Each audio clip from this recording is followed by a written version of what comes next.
Hello, my name is Marcus. I'm the compiler of a collection of therapy quotes entitled 1001 Windmills of the Mind, a collection of quotes taken from what's often called the psychodynamic or the psychoanalytic perspective, which long ago, as I understand it, was referred to by some as philosophical medicine, because this perspective seeks to help one be more aware and conscious of themselves.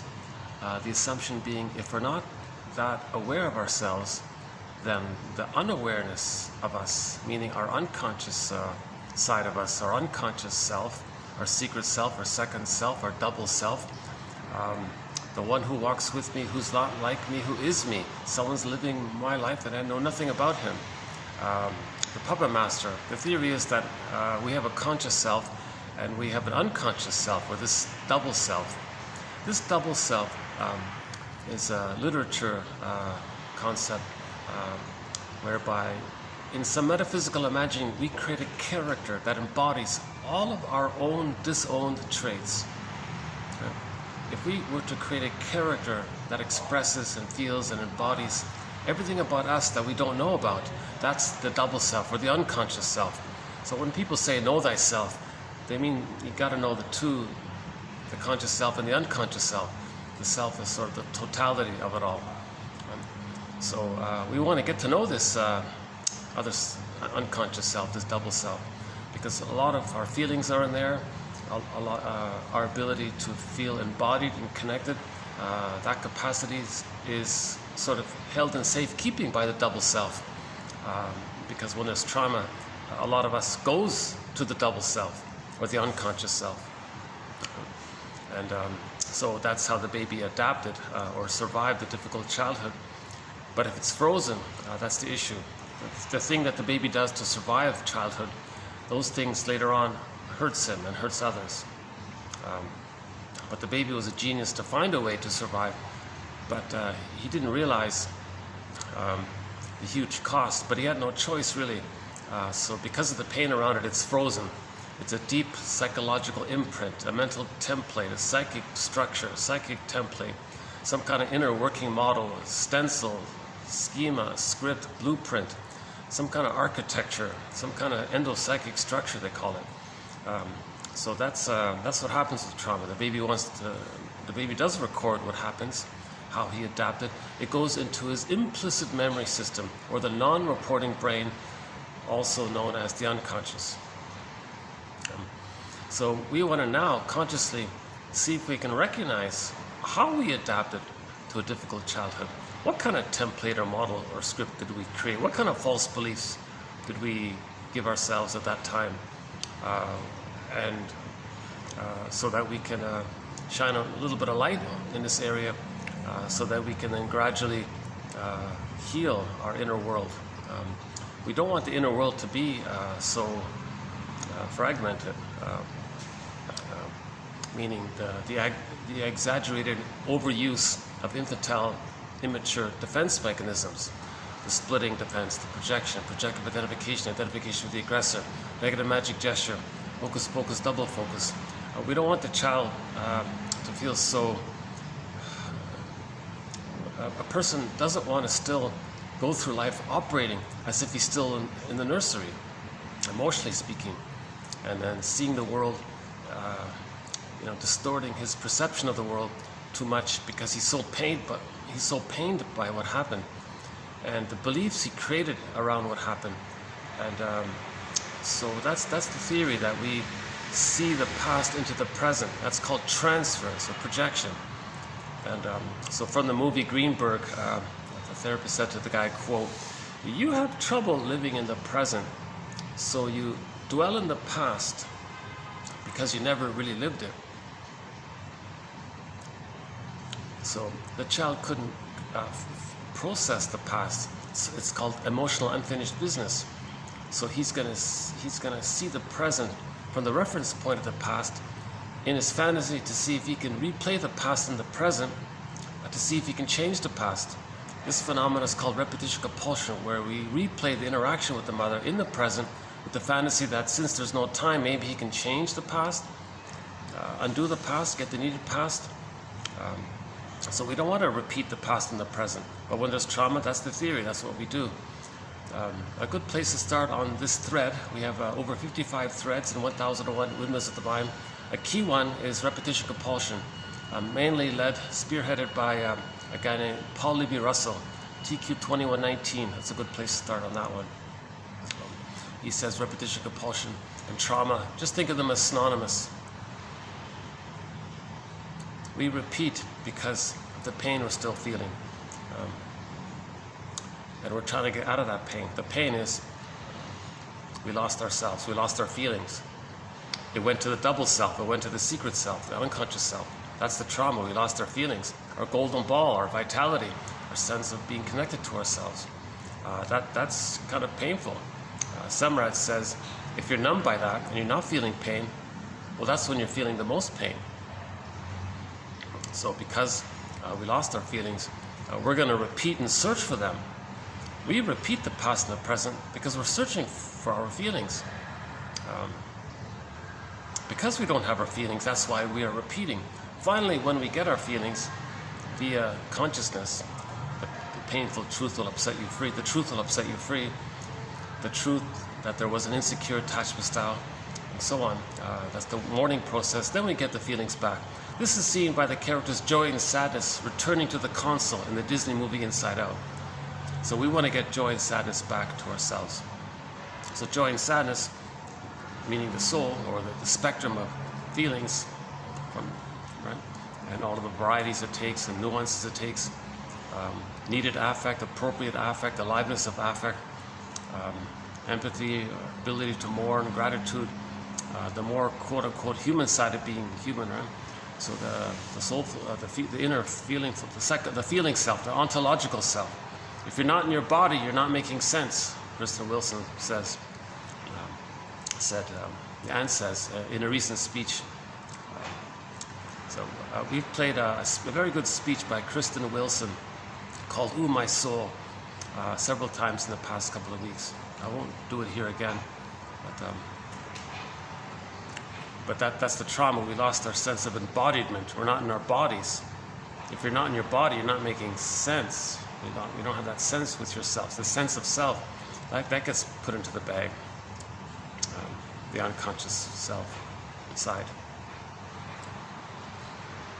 Another image we've been using for trauma, emotion. So we're talking about emotional trauma, strain trauma, interpersonal trauma, developmental trauma, attachment trauma, relational trauma. This meaning the constant misattunements by the mother, the malattunements by the mother not being able to understand the baby's signals. He feels shame and rage by this. He freezes around that. Now that's a whole separate thread on why so many mothers are misattuned to their baby signals. Again, we won't cover it here in this thread, but it is a major thread in 1001 Windmills of the Mind. Now with 2,541 therapy quotes. So in this video we'll be doing TQ 2541. And many of the therapy quotes have multiple parts in it. So in effect, there are well over 7,000 quotes within the TQ quotes.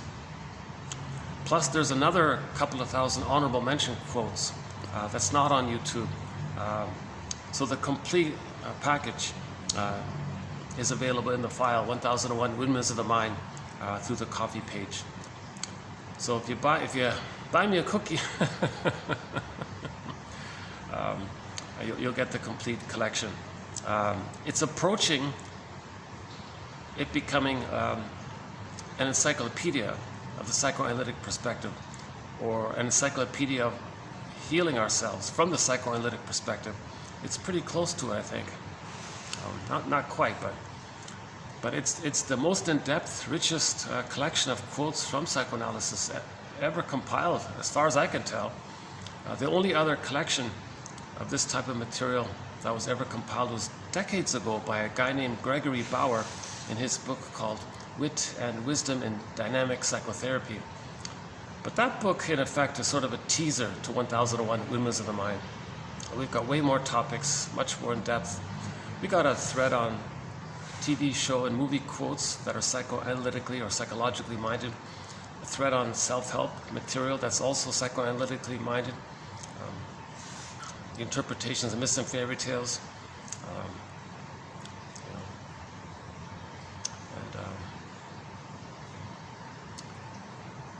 Recently we started a new thread on the art. So in this video, actually this one here today, we'll be adding a little bit on this topic of art. Undeveloped, still in its earliest stages, so don't really have too much to say on it, unfortunately, but hopefully we'll get there. Another recent thread was crime, also undeveloped. Passive aggressiveness was also a new thread recently added to the collection. Greed is a very interesting thread. If you go to T7, we did a 7 video run straight just on the topic of greed. 24, 78 to 89, those 7 videos. That's an interesting one. Envy is also a topic, a thread. Each of the major defense mechanisms, again, defense mechanisms, mental mechanisms, operations of the mind, maneuvers of the mind, even tricks of the mind that the person engages in to not feel the pain, not getting their needs met. Now, babies feel immense pain. They have what's called persecutory anxiety. They feel immense pain. The screen painting, so they're very active in their minds to not feel the pain. Repression is a big part of it, where they trick themselves. It's stored deep in the brain, but in a manner where they don't recognize it. But the body keeps the score. The body remembers. So it can lead to psychosomatic symptoms. Oh, fortunately, I caught a nice little break here between conferences. This is my favorite spot here to do this video. Most of my videos by now, I think, I'm here.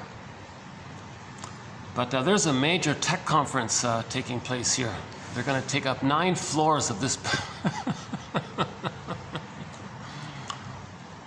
So I think there might be a several-day gap for the next video. There's a lengthy major conference here. They've taken up pretty much the whole hotel by the looks of it. I think it's starting tonight or something. I'm not sure.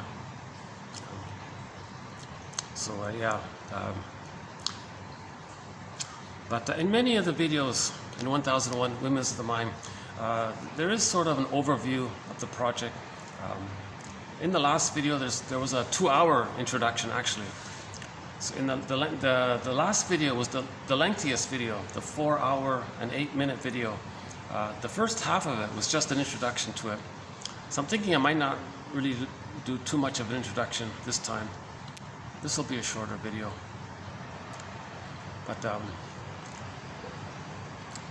Yeah, so repression,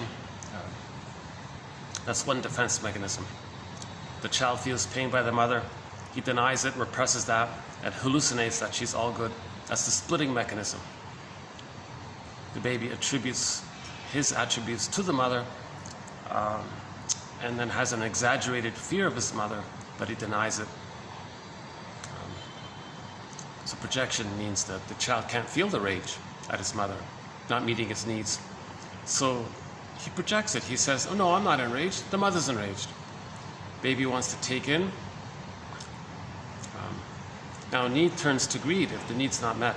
So he greedily has the fantasy that he can control the breast. The first mother's the breast. He wants to control it, possess it, take it in, own it. So he becomes very greedy like that, and he's enraged at the same time. But he can't be aware of it. So he projects it. He attributes that to the mother and says, no, the mother's enraged and wants to devour me. So that's called the paranoid portion of what's called the paranoid schizoid position. So again, in the last video, we spent some time on that. Melanie Klein's theory about the positions, another major thread, a very key thread. Melanie Klein's theory about the positions. She's really, truly, to my mind, the true mother or founder of object relations theory, or the true mother of psychoanalysis, let's say. Yeah, so Freud is considered well, we don't have any quotes of his because I don't know German, and the English translations are all warped from what I can tell.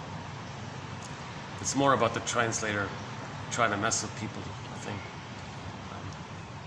I don't know if it's, well, no, apparently he sort of confessed it. I think he kind of confessed it, that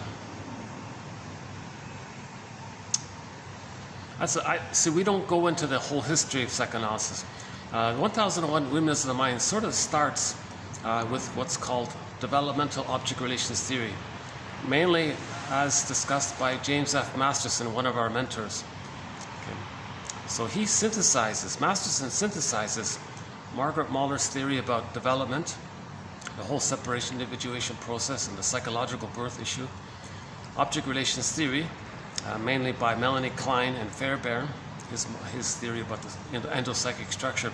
But Melanie Klein provides a lot of the real pillars of object relations theory, like splitting and projective identification and the positions and so much more. But everyone makes a contribution. Karen Horney's work is included. Edmund Berger's work is included. Hans Lowell, Thomas Ogden, James Grotstein, Dorothea MacArthur, and a whole host of authors.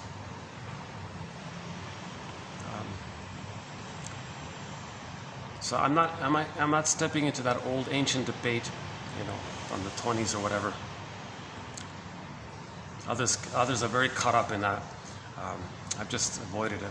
So I'm basically starting from, Melanie Klein's work from that time forward, basically. So Melanie Klein, also one of our mentors, Melanie Klein, and we discussed her theory about the positions in the last video. So the first position is the paranoid schizoid position. The paranoid part, again, is the baby attributes his rage, greed, devouring fantasies to take in onto the mother and says the mother has that, he doesn't have it. So that's unrealistic. The mother isn't a monster that wants to eat him. So that's the paranoid part of that phrase. Now the splitting part is the baby can't see the mother as two sides. He can't handle the ambivalence that she's having a bad day or she doesn't know how to do it right. He can't forgive her and still love her, but he's being hurt by her and accept her as one person. He can't handle the ambivalence of the mother, confusing him so much. He can't tolerate all that. So he splits the image of the mother, in effect creates two mothers and denies one. The bad mother, no. Good mother, yes. So he sees things in either or ways. So if you know someone in later life who has this kind of compulsion to see things in perfect or nothing, either or, awesome or forget it, like these kind of prejudice, of course, is an example of it. People on this side of the lake are all good, people on that side of the lake are all bad. These kinds of either or things. So an abbreviation of this phenomenon of splitting is the more traumatized the baby is, the more later on he's going to see the world in either or, good or bad. That's how he manages it. Again, defense mechanisms deal with anxiety. So splitting is a very quote-unquote primitive or archaic or desperate, or it's the most desperate thing the baby does. Just can't accept anything. If it's too painful, he's not going to accept it. It's denial. So the bad breast is denied. But to feed safely, he's got to attach somehow. So to compensate, he'll just make up. He'll hallucinate if he has to. He'll just imagine it if he has to. A good mother, and that's his mother. But no, the mother's one person with two sides. The child can't see it. He creates two mothers, good breast, bad breast. And again, things are exaggerated. The good breast is idealized, and the bad breast is demonized, right? So the splitting mechanism might be similar to that guy in the desert. He's in the scorching heat. He's thirsty. He wants to survive, so he hallucinates an oasis. He's trying to survive. Well, the baby's in a kind of a scorching pain as well if he's shamed by the mother. The baby hallucinates a goddess, an oasis breast, ideal breast, a heavenly breast, right? So he's trying to survive, and that becomes his template. So in his psychic structure, he's got like an ideal imagined breast image that he's desperately created to relate to. Fantasy was very powerful like that. And the reality that the mother is hurting him, he denies it more deeply. So it's like kind of quite a wide gap there. In myths and fairy tales, this is personified or represented or symbolized as the motif of goddess and demon. So in myths and fairy tales, you'll pretty much always have good witch, bad witch, hero, villain, like these kind of either or kind of concepts. And they're considered separate. But no, The two sides belong to one human person.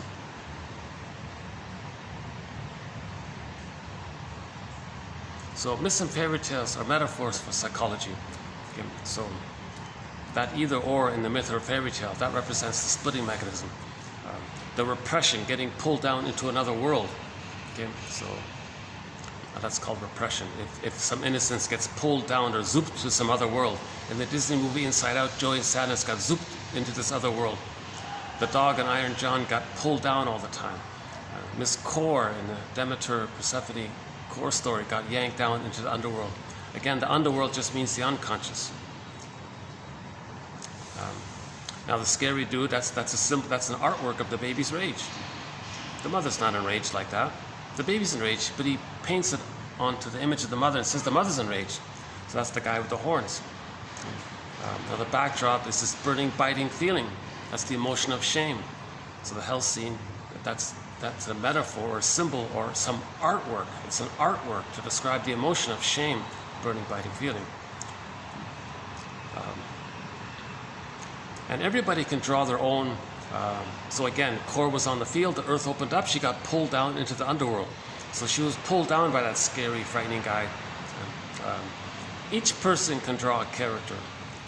If each person took a sheet of paper, drew a circle, and just say, okay, let's create a creature out of this circle, make him or her enraged, make her powerful and dangerous, to represent the baby's enraged and biting quality, make her like biting and dangerous, because the baby's enraged, right? So make the creature enraged.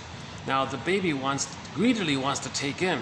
Well, put that on the picture. This creature you're creating wants to greedily take in, and then Satan, not call that your mother. But it's not the mother. But the baby creates an image. That's his coping mechanism to deal with his own emotions. For the baby to deal with his own terrifying emotions, that's how he copes. He puts it on the mother. The mother in real life is probably pretty nice, but she's just a little confused, didn't do it right. And, you know, the baby's removed and for too long at birth, it can break the bond. And, but the baby won't trust her anymore. Have to trust if he's removed for too long. So we won't get into that thread on what's causing mothers to not offer a secure attachment style.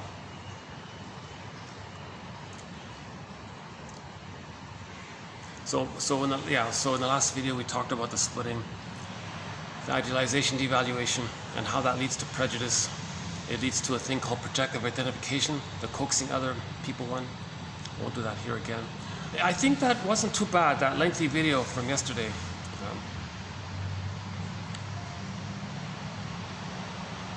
So I think what I'll do today is let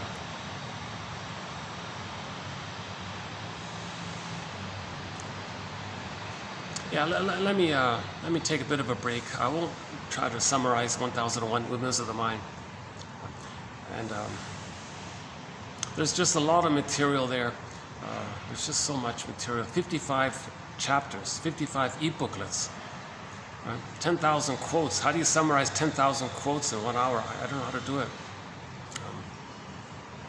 I just hope I can pique somebody's curiosity a little bit. And then, if you click on each video, click the more link or the see more link or the show link or the show more link or the arrow or whatever it is, you'll get the quotes posted below. So there's roughly about 10 minutes worth of reading in each video. And that fits in with Robert Bly's advice. He's sort of a guest mentor, Robert Bly. He says, read psychology every day for 10 minutes. Learn this second language. It's like a second language. This language helps a person to make links, to see patterns between making an inference that if they're doing something over and over again, did they learn that in childhood? And is that why they're repeating it, to create a mirror, to see what happened in the childhood? The presenting past, transference reveals the past. Are we trying to see the past, know the past, so we can mourn and know the truth? We're looking for truth, narrative truth. Narrative truth leads to memory and feeling. We're looking for memory and feeling, then we stop repeating. So the positive intention of repetition compulsion is to find this narrative truth which leads to memory and feeling. It's called the working through process. The most painful lesson is that the mother failed. The greatest hurt of all, mother failed us. So, and then we have to go. Now we have another thread on the forgiveness one. Now you got to see her. Now we have to enter that forgiveness thread, one of our key threads. Actually, the whole project of 1001 Windmills of the Mind, we can say is about forgiving the parents. Because once you forgive the parents, see them as people, not just as parents, but as people. A good intro is on YouTube, type in Bruce Springsteen, Independence Day, Toronto. Listen to his introduction to that song. He said when he was a teenager, he achieved a sort of physical independence from his parents, but not emotional. And then late in life, he talked about achieving emotional emancipation from his freedom, from his independence, from his past. And he said, you know, you're shocked and you're startled to realize that your parents had hopes and dreams, and they were people, and things didn't pan out. Some blessings there, but painful truth. See, I like what Rosanna Deerchild said. Rosanna Deerchild, quote, "The more I learned of my mother's story, the more of a person she became." That helps in the forgiveness area. And part of it is to, you know, see the two sides of them. They couldn't do it all. They didn't know it all. They would have if they could have. Why didn't they? Understand why they couldn't. If they couldn't, maybe they had developmental trauma. When there's trauma, they repeat. Okay, so the mother may be repeating what happened to her, using the child as a placeholder for her innocence. The mother shames her own child to reenact how the mother shamed her. Repetition compulsion. When there's trauma, we repeat it. And in the present, we create sort of a symbolic representation of what happened in the past. So the child doesn't feel seen by this if he's being shamed, if he's just being used as like a prop, as a proxy for the mother's lost innocence, and then the mother just shames herself, seen onto the child. Look, as if, mother in the mind, look what you did to me. I'm showing you what you did to me. So she's trying to replay what happened because she's. The fantasy is if they replay it and repeat it somehow magically, maybe they can change it.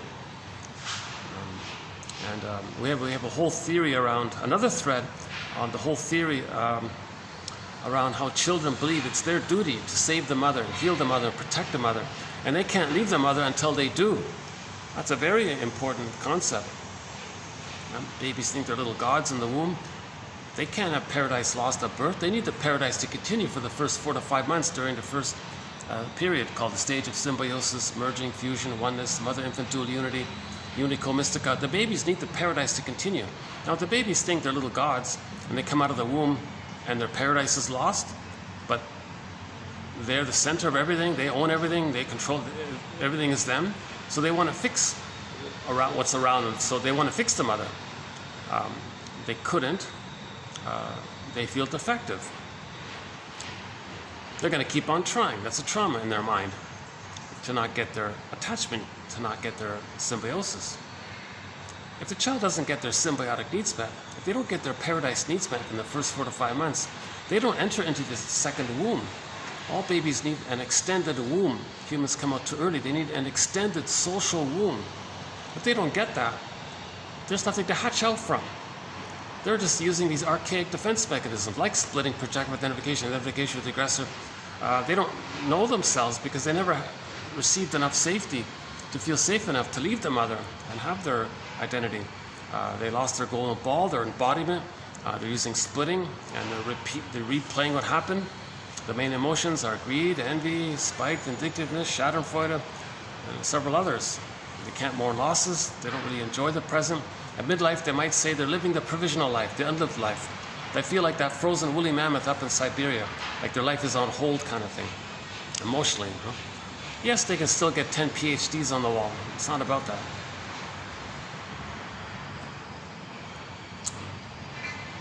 So we talk, that's another major thread on how dysfunction equals still trying to save the mother. Because if in the unconscious fantasy, if they save the mother, then she'll provide the symbiosis. The baby will be loved. Then he can leave the mother and know himself. trauma is he never got a chance to know himself if he's too tied with the mother. Again, the more the mother's love is unavailable, the more the baby clings to her, sticks to her, and it's stuck like that. And he can only leave, he thinks, if he saves her. So he's going to spend the rest of his life replaying the interaction that caused the trauma to prove his loyalty to her, meaning that they're still there, that he's still trying to save the mother. Again, no baby can make it on their own, so they're afraid to separate from the mother psychologically. In our thread on envy, key one, if the baby can't tell the difference between the breast and his experience of the breast. If the baby's experience of the breast is he hates everything, he hates goodness, that's envy, hatred of the good. But the breast is the attachment to the mother. But the mother means envy for him. So he'll go through life being envious, hating goodness, and that's how he feels safe. And he can't separate from envy, meaning the mother, because he's still in the fantasy that if he stays attached to the mother, maybe one day he'll save her. So he'll be envious his whole life. He can be envious his whole life. And related to trauma is the repetition compulsion of the greed component, repetition compulsion of the waste component. So the pollution comes from the waste component. The greed comes from the failed lack of not getting the positive maternal experience taken in. They're going to repeat that. That's the greed. So repetition compulsion is this replay of what happened with the fantasy that they can change the past and get it right. So that's the greed part. But usually with greed, the person doesn't accept it. Number one, it doesn't work. Number two, why does the greed work? Because nothing in the present can be the transformative breast from the nursery. There are no time machines. You can't go back into the nursery, convert the thing you got in the present, and make that thing be your good mother who loves you, provides you a good experience. It's not going to happen. So greed never works. So hence insatiable, timeless. Combined with that, if the trauma was so great and the person doesn't want to accept goodness, they wouldn't even accept it theoretically if there were a time machine. They don't accept goodness. So the driver is the envy. Greed is just the tool of the envy, or greed is the Trojan horse for the envy, because greed does destroy and the envy wants to see things damaged. Why? Because they want to remove the source or site of envious feelings. Then they're not triggered. If they don't see anything good, then they're not triggered of the pain of how once upon a time they needed goodness and the pain associated with the goodness. So envy is hatred of the good, so they want to see goodness damaged. Now greed is just this compulsion to take in. But the envy part says, okay, go ahead, greed, do your thing, because it destroys. So the envy is the true driver. And I've been mentioning a few times about that famous short seller who went on camera recently, a few months ago. He said, all of this destruction on the planet, it's envy-based. It's not greed-based. Greed is just this mechanism or the tool. It's about not wanting to see goodness. Okay, so why are they like this? Because all babies must attach to the mother. But if the mother means envy, then to stay attached, hence safe, they gotta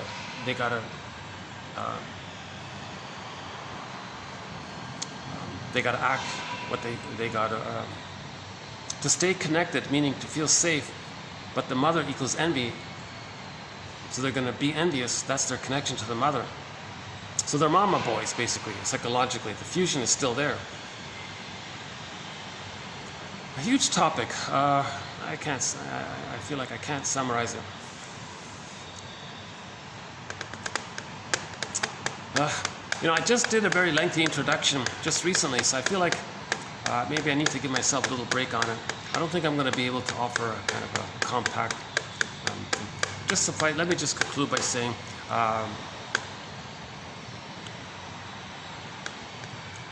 we want to heal repetition compulsion, meaning we want to understand this concept of transference. Transference reveals the past. That helps us to get the story, the feelings, and the identity. I feel, therefore I am. So that's a major part of it. The dysfunction is the ongoing use of the infantile defense mechanisms like prejudice, like coaxing others, with the fantasy that you can get your mother in the past to change her ways and soothe the person. Coaxing others to feel what you can't feel, that comes from when the baby was distressed and the mother didn't soothe them. So we talked a lot about projective identification. That's another major one. Of course, the grandiosity is still there if they're traumatized that early on. The hocus pocus double focus one we talked about.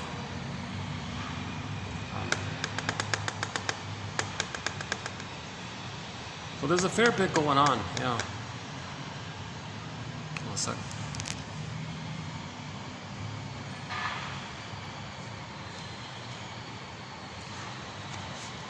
Today's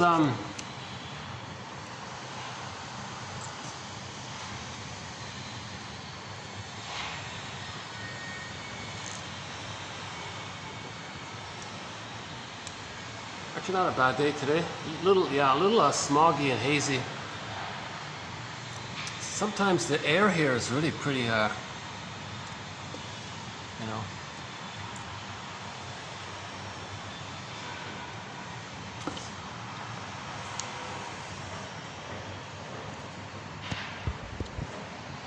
Sort of comes and goes with the air quality. Sometimes it's, you notice it, and sometimes, oh, it's okay, I guess.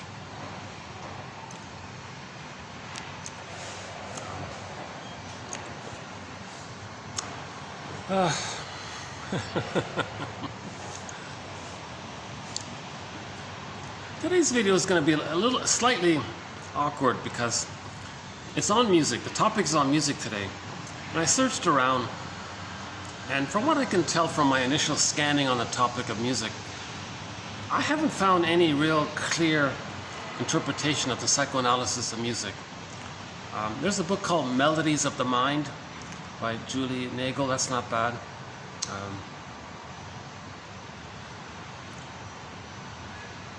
Yes, she seems to be sort of the lead author on the topic. Julie Nagel. So we have a few quotes from her here.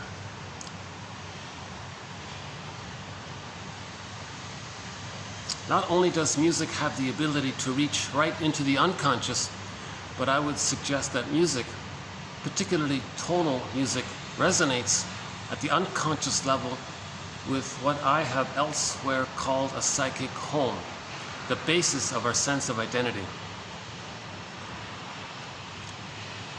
That's a guy named Roger Kennedy. So in this video, I'll just present some sort of little mini fringe ideas, just sort of like little hypotheses that people have come up with, but nothing's very developed, nothing's really too detailed. So this first one here by Roger Kennedy, he says music reminds us of our basic core identity. So when you hear music, you're reminded of your beingness somehow. That's his theory.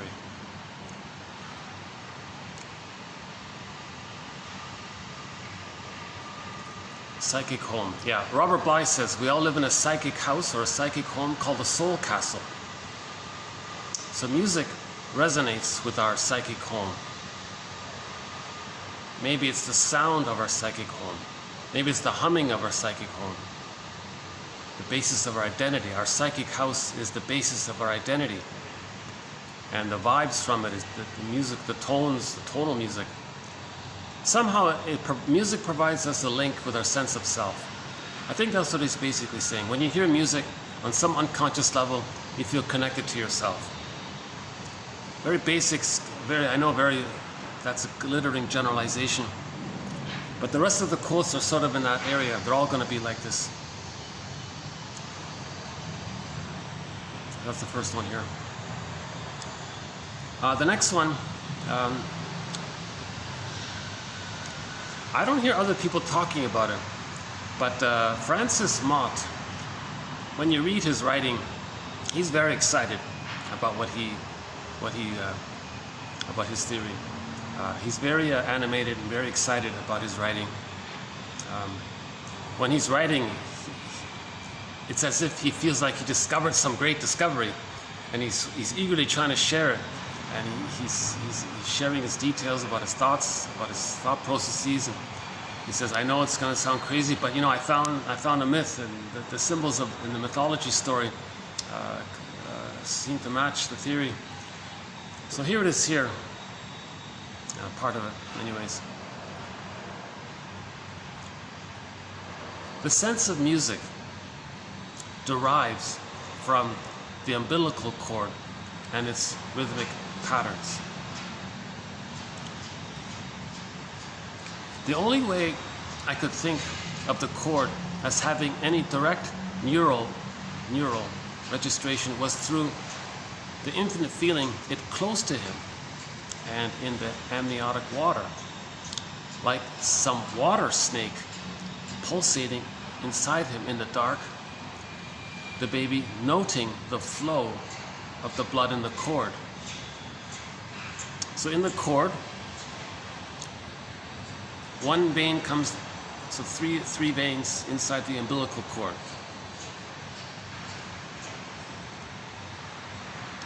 One vein goes straight down in the middle, the straight one. So just think about the medical symbol, right? You got the staff part. So that's the mother sending down, sending into the placenta the oxygen, food, nutrients, all the things that the baby needs. Then it gets sent down that line to the baby. The other two veins in the umbilical cord do the helix thing. They like a circular thing. They go round and around, up. They spiral up to the placenta. Those two veins send up the baby's waste elimination, and the placenta metabolizes it, takes care of it, handles it, recycles it, whatever you want. Perfectly recycles it, like 100%. You know? No, metabolizes it, right? So, so you got this flow, this blood flow going down. You got the two going up, something going down, something going up.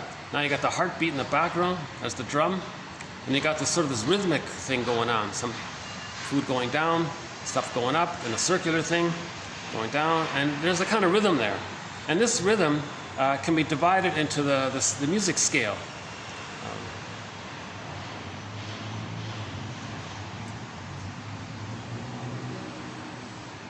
So the sense of music comes from this rhythm that's going on.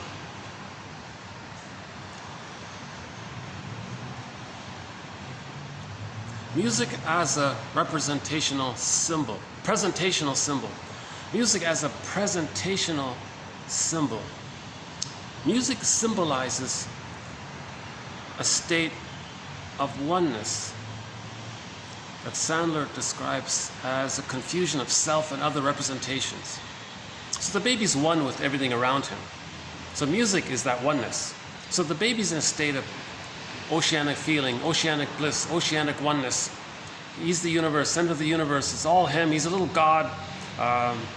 He had the example of all these stories in mythology. It's like the golden child or the radiant one or any kind of a character. One guy had was shining and all this stuff. So the baby has this bright, shining quality. He's one with everything. So music is connected to that feeling of oneness, being little gods. In other words, to put it simply, when you listen to music, any music, as long as there's a beat and some kind of rhythm, you're reminded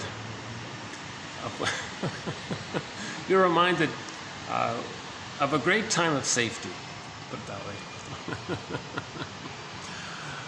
When you felt important and powerful and safe and in bliss, you're somehow uncannily reminded of it.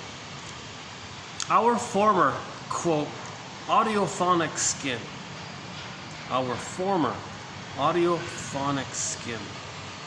wrapping us in our intrauterine situation. Music can also revive this envelope by its sound, tonal configurations, and rhythm, thus allowing us to remember this situation somatically and to recognize our former state of oneness in its guise. the feelings that we experience when listening to music that we like relate to this state. They are nameless because there's no subject who could, quote, mentalize them. Yeah, so there's no vocabulary going on in the womb, in the uterus. The baby, the unborn child, and the cord is right there. He's got a very close, intimate relationship with the cord. He's right there with the cord. He hears everything that's going on with the cord. He hears the blood going down the one vein, the other two, the waist going up the other two veins, and it's a spiral thing. So there's like the rhythmic quality, something going down, rhythmic quality going down. And that can lead to the scales on the music scales, right?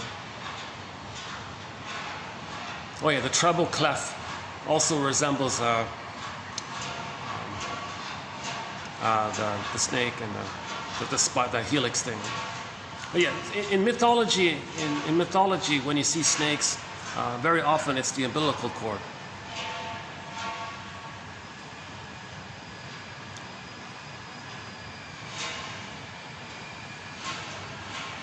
Again, music as a presentational symbol. Music is presenting us with a symbol. Music symbolizes a state of oneness. Music symbolizes a state of oneness. Again, the concept of the self, the baby, the concept of what's other, it's just this oneness. It's just all, and he's the center of it, so it's all him. And the sound of that is the music. The sound of him being a little god is music. What? The sound he hears when he's in the state of him being a little god. The sound is what we now understand as music. He's hearing the prototype of it in the womb. And we create music to link us back to that. So we have some kind of uncanny good feeling around music. As long as the music keeps to the basic scales,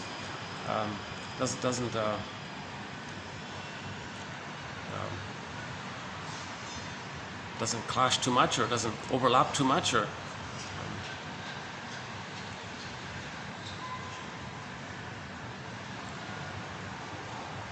so something about the spiral, something about the timing of the flow, something about the heartbeat relates to the A, B, C, on the scale, the music scale.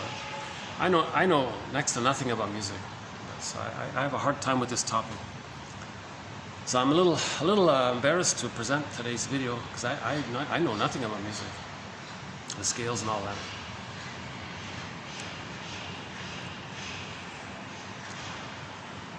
If I could do it all over again, oh my God, I'd be very curious to learn about music.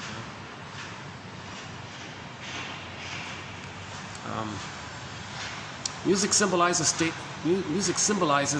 a state of oneness.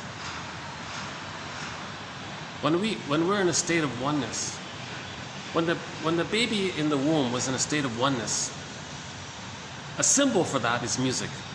So music is a symbol for that oneness. Our former audio-phonic skin, interesting phrase, right? So when we were in the womb, we had a bit of a audio-phonic skin, audio music skin. So we were in the womb, in the intrauterine situation.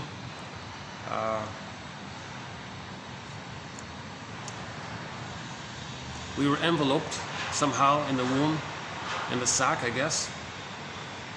Music can also revive this envelope by its sound, tonal configuration, and thus rhythm. So when the baby's in the womb, he's in the sac, he's safe, he's floating, he's blissed out in this feeling that he's the universe. All the sounds that he hears in the womb has a thumping and a rhythm. We later on create music. It's a symbol of the good time of the paradise. So in other words, music is the sound of paradise. Is that right? Thus allowing us to remember this situation somatically, bodily, and to recognize our former state of oneness in its guise. In its guise. So music is the guise. Music is a mask. To not let us consciously realize So we're not consciously realizing that music is making us, is reminding us of the good time we had.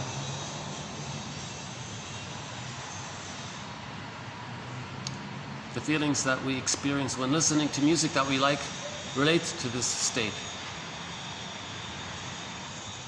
The only way I could think of the chord as having any direct neural, like a brain, right, registration, was through the infant feeling it close to him, like a water snake pulsating. The chord is, oh yeah, the chord is pulsating. They said that in another quote we have. This chord is pulsating. There's like a pulsing quality. Maybe that's the heartbeat. Maybe the heartbeat is not the mother's heartbeat. Maybe it's this pulsing in the chord. Maybe that's the drum beat. Oh, got a whole bunch of people coming. Uh-oh. Let's see if they come here or just pass through. Because there's a major, I saw the sign downstairs. They booked 9 floors of this. Oh my God. It's a massive conference taking place here. I think it's starting tonight or something.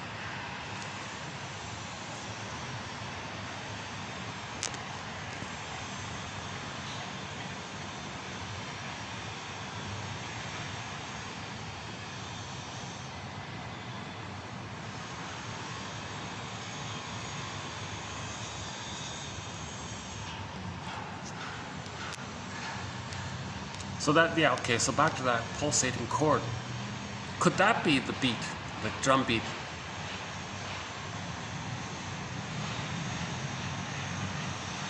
Does the pulsing of the chord relate to the mother's heartbeat? Maybe it's in sync. Maybe the mother's heartbeat and the pulsing of the chord are lined up like that. So maybe it doesn't matter.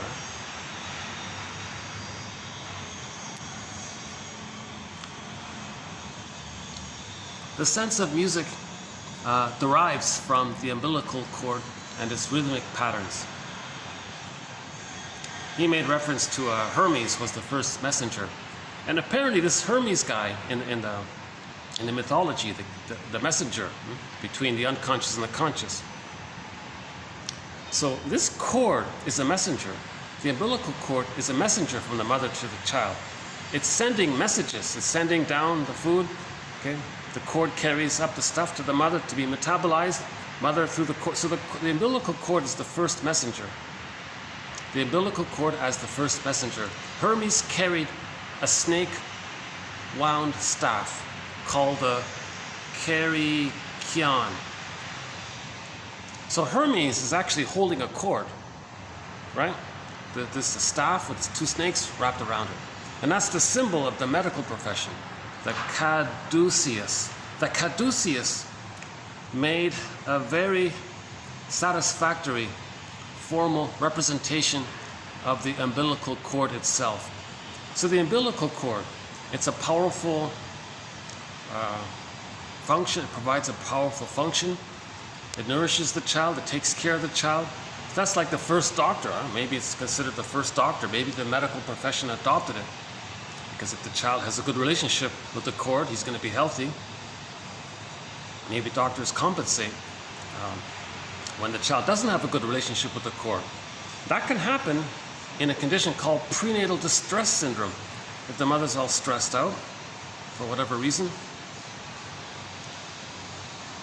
So if the child didn't get a proper, a good relationship with the musical thumping umbilical cord, maybe doctors are there. Okay, I'll compensate for that. And the symbol is the staff with the 2 snakes. That's the symbol of the cord.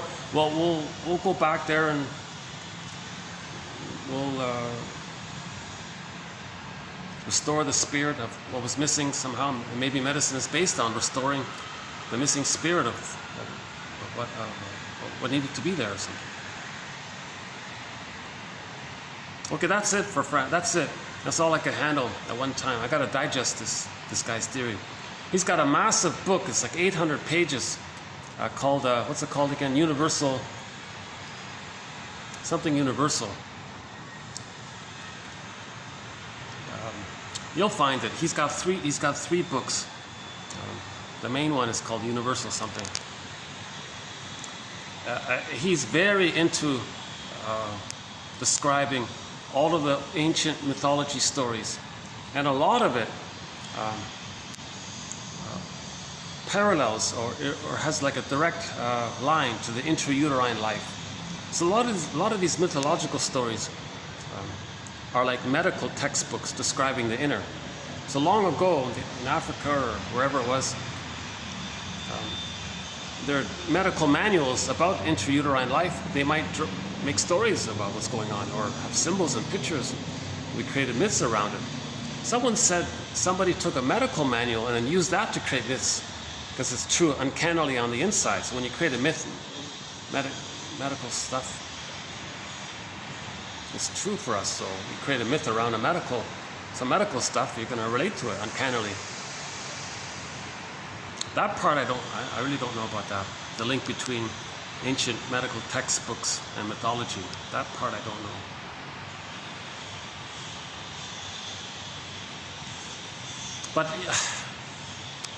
But nobody else has offered anything else. Believe it or not, I think Mott here, Mr. Mott here, and he says he's not a medical doctor himself, so he said he struggled with learning all this. He studied mythology. He tried to understand the symbolism of mythology. And then finally at one point, oh my God, this snake, oh that's the cord. The medical symbol, oh that's the cord. He says the number 3 is important because you got the 3 veins in the cord. So the child relates to number 3 because 1 and then the 2 going up, and so there's a 3. But in modern times we say 3 is important because it establishes the recognition of a pattern if there's 3. So there was a pattern in the womb. 1 vein feeding, 2 send up. Or mother cord baby, baby cord mother. There's 3 there. I don't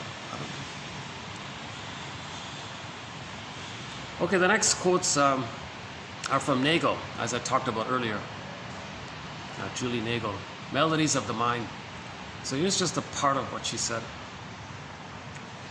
That music is a point of entry into emotion, is compatible with Noise's 2009 statement that music reflects a, quote, sum total of all disparate and opposing emotions, leading to what he calls a meta-emotion. Uh-oh. Hold on a sec. Why is my phone on?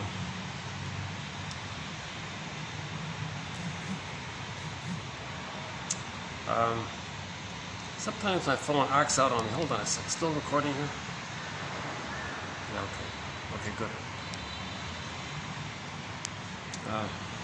This is a great little phone. It's just sort of a basic budget phone I bought several years ago. But it's still working quite well. A couple of little minor glitches.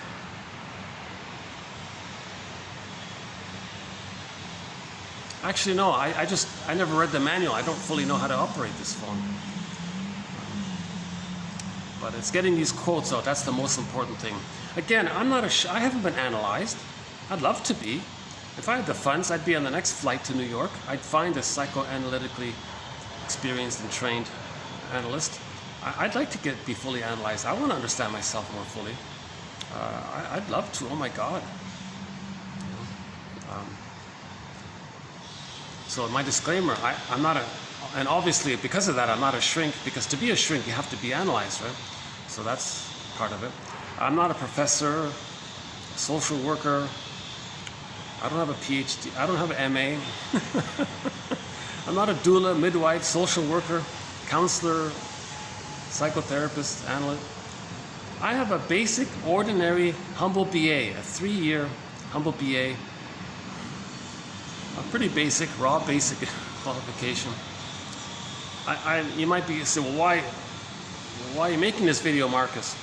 Well, at first, I looked for someone else to present this material. I wanted to learn this second language. How can I learn this second language? Well, first you got to be a medical doctor, and then you got to go to a 4-year analytics school post being a medical doctor. Oh my God. Oh, geez, I can't do all that, right? So the next best thing is, since I couldn't find anybody teaching this, I read a quote that said, if you want to learn something, then teach it. So in my sort of partial attempt to, see, I don't really feel myself as teaching this, because I'm learning it as I go along, so I haven't mastered the knowledge, right? I'm just exploring and discussing it. I don't have a lesson plan. I don't even have students, right? I have a fantasy audience. No actual, as far as I can tell, no actual audience. Because one of these videos that I'm making might get 20 views, but there's no watch time. The last one said 0.35 of a second.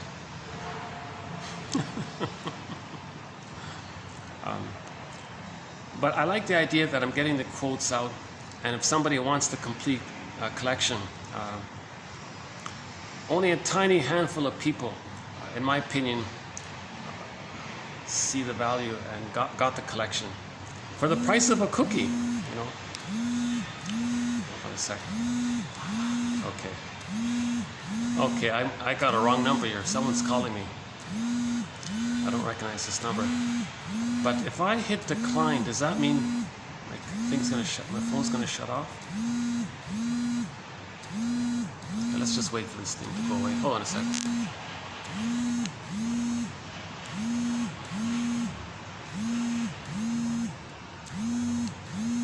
It's still buzzing. Does my phone shut off if I hit decline? I think one time it did actually, didn't it? But if I let it buzz, I can keep recording. I'm still recording. This is new for me. Okay, I'm gonna hit decline, see what happens. It's still ringing. Hang on.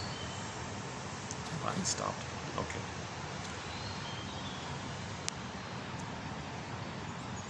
I'm just watching one of the workers. He's gonna paint something. Oh, again. Oh, Jesus.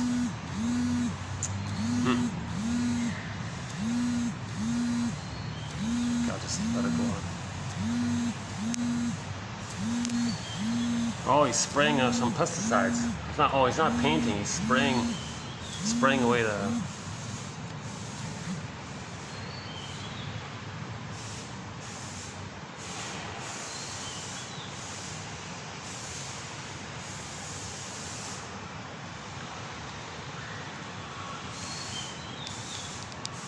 recording.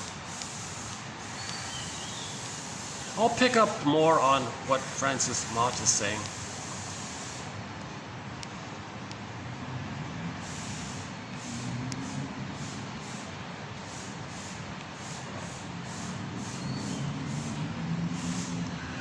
And there is we do have another quote where somebody said that the beat, not from some previous quote, said that the heartbeat represents the drum, because the baby, of course, hears the mother's heartbeat all the time. So that alone connects you to your oneness with your mother.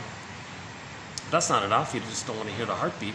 There was more going on. You heard more. You heard some kind of flow-like rhythm. The flow of the blood pulsating down and spiraling up, pulsating down. There was some kind of rhythm with this. And this down and up thing, somehow there's a kind of consistency of the biology of the person, whereby it leads to, on the music scale, those notes that correspond to this da da da da da da da da, whatever it is, do re mi, right? Well, that's pretty intense, huh? I can smell the pesticide smell. Woo! Wow. Okay. Hold on a sec. Wow, that's some powerful spray he's got there. Oh my goodness. Well, we won't get any bugs, huh? I don't mind a few bugs now and then.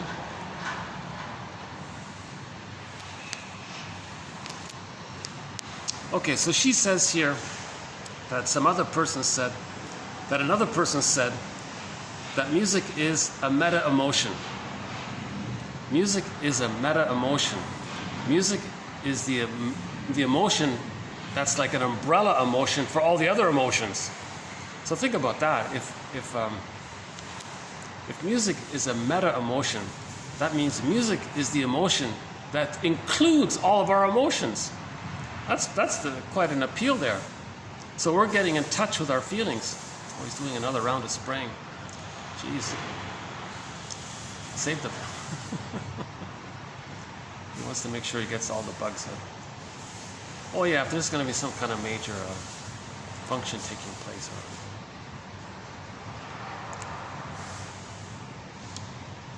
Again, that music is a point of entry into affect, is compatible with Noise's statement, that NOI, Noise's statement, that music reflects, quote, sum total of all the disparate and opposing emotions.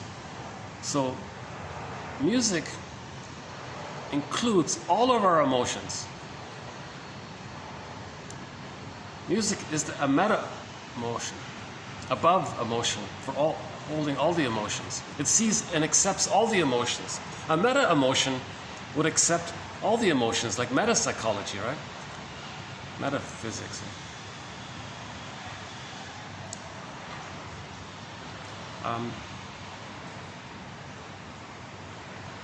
For centuries, composers and music theorists have been aware of the instability and ambiguity of the music interval,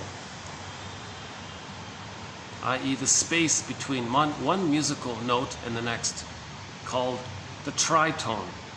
Okay, so Nagel talks a lot about this tritone, and luckily I got the guy. He kindly turned off the thumping noise. There is, now I know what the term is called. Above me here, in many of the videos here, there's this annoying thumping, techno aggravating thumping. That's called the tritone. Long ago it was labeled in a very negative way. Now it's ubiquitous, right? So I didn't know, this is standard in music. First time I heard of it. So this thing called the tritone. Okay, the tritone. The tritone is experienced as an unstable interval, and our expectation demands resolution. The tritone, with its musical heritage of being considered an abrasive interval, originally labeled as Diablos in Musica. There's the whole devil's idea, right? Because it's making people anxious. It's against remember the baby had the natural tones there? If somebody outwardly blurs it and confuses you, puts things together impatiently, and it's aggravating because it's not, it would be stressful for the baby to feel that, so we feel stressful. Some musicians deliberately do that to create some kind of tension, because then we always look for release. So they're creating tense music. Either because people feel tense, so maybe it reflects that, but usually it's to create tension. Then later you look for a release. So and I mentioned this before, I wonder why they're playing this techno annoying thumping music. Are they trying to get us to be all revved up and anxious to look for a release, to run to the bar and buy a drink? Is that what they're doing? I thought that, because they have a bar downstairs, right? So if they make it, if you're listening to annoying techno thumping thing, you're tense. Now you want to release. Oh, run to the bar, buy a drink, and numb out or something. So it's a trick to sell drinks or something. And maybe a lot of bars and restaurants do that, make people tense. Then they buy more food and buy more drinks to soothe themselves. So anyways, a lot of musicians like to include some of this so-called tritone phenomena, effect in the music. Even classical musicians like Bach, Mozart, Beethoven, Mendelssohn, Liszt, Wagner, Debussy, Stravinsky, Bartok, Crumb, and many others have used the tritone both intraverse intravalically and thematically to create harmonic instability, restlessness, and emotional tension. So these musical composers want to create tension.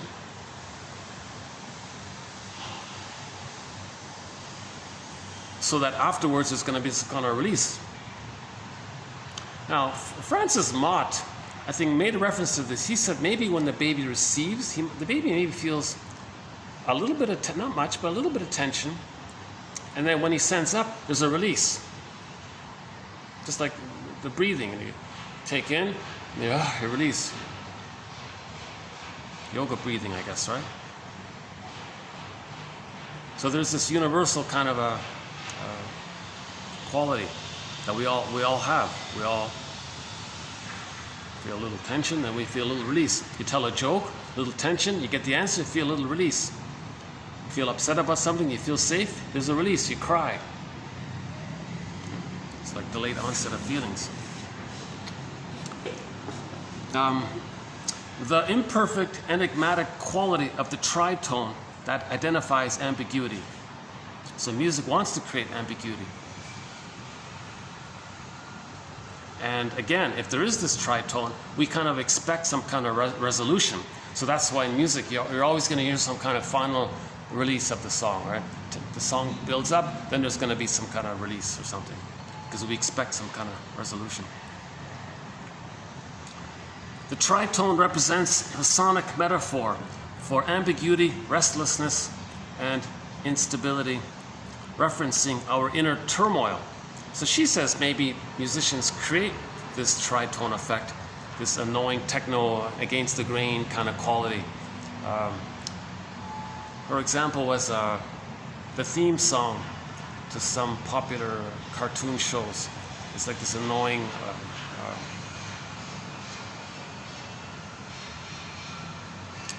so maybe it represents dysfunctional families, inner turmoil.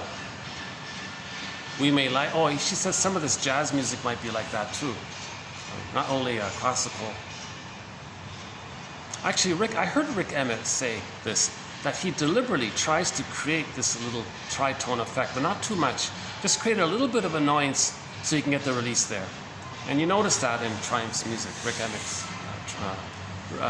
Rick Emmett was one of the lead singers to the rock band Triumph, and he wrote many of the songs as well. One of our companion voices to 1001 Windmills of the Mind is some of the songs from the classic rock band Triumph. So we've got, music, speaking of music, oh my God, I forgot all about it. He's got a famous song about music called Magic Power, the magic power of music. The magic power of music. It reminds you of the oneness you felt. It's no magic.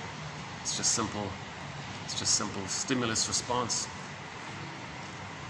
So we'll follow up on this thing about the tri. I never heard about it, this tritone.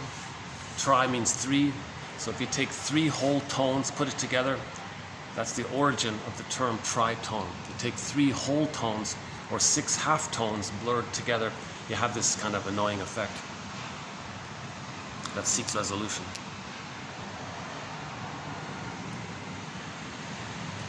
So if a person does feel tense, anxious, confused in their lives, wouldn't they want soothing music? Or maybe they like the tritone music because it expresses how they're feeling inside. I think that's the idea. All right, enough of that one. I got to move on. The next are just some miscellaneous, an assortment of miscellaneous quotes. Music may provide a function similar to dreaming, and perhaps be another royal road to the unconscious.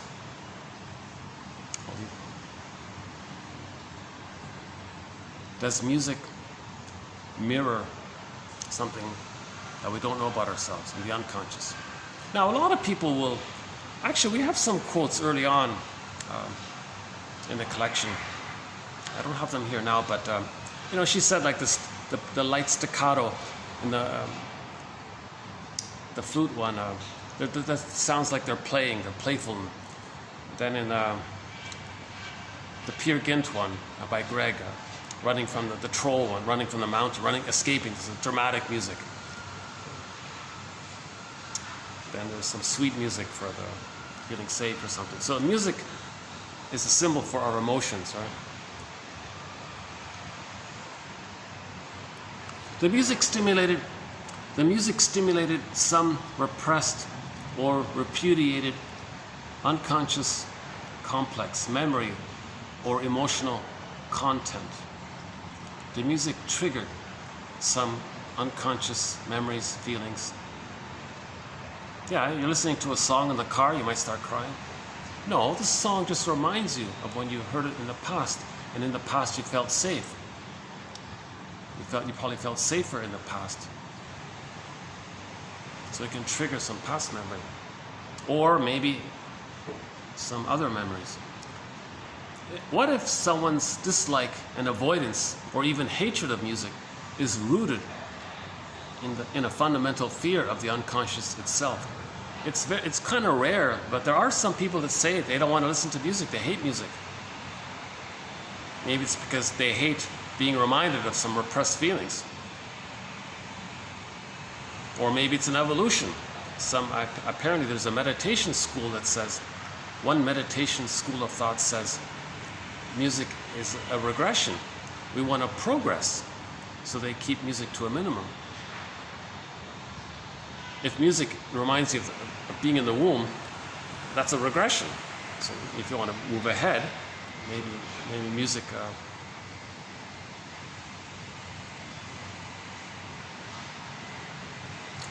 has something regressive about it. I don't know. Music is in the spaces between the notes, the Debussy. Within the spaces between sessions, analytic notes can resonate and find their full expression. I thought that was cute. He just made just a little pun there. So the client sees the shrink. Okay. Let's say he goes once a week, right? So he goes every Monday, let's say. Between that Monday and the next Monday, in between, in that space, he may get some emotions. He may get some emotions. Just like in music, it's the space between the notes that creates the music. Because the emotions come up in between the notes. Because between the notes is your identity. And the notes leads you to your identity, but it's the space where you feel the identity. The music may be how my unconscious communicates to me. Some musicians might say this, right? I heard Billy Joel say this. Billy Joel, on his album Dreams, he was talking about one of the lullaby one for children. I forgot what it was called. He said he got that melody while dreaming. He woke it up and just wrote it down quickly. Music may be how my unconscious communicates to me. Musical improv is to interpret unconscious processes. Just like free association with speaking, maybe there's like a musical free association called music improv. It's coming from it's like the nonverbal equivalent of free association, music improv. It'd be annoying to listen to that, but anyways.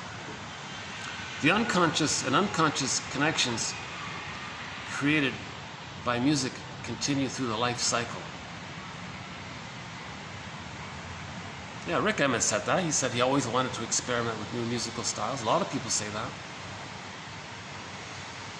The unconscious and unconscious connections created by music continue through the life cycle.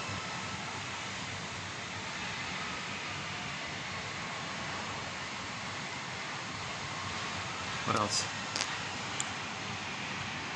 Many couples who come for therapy are struggling with separating from unconscious fantasies and beliefs that enmesh each partner with the other, resulting in states that popular songs powerfully epitomize.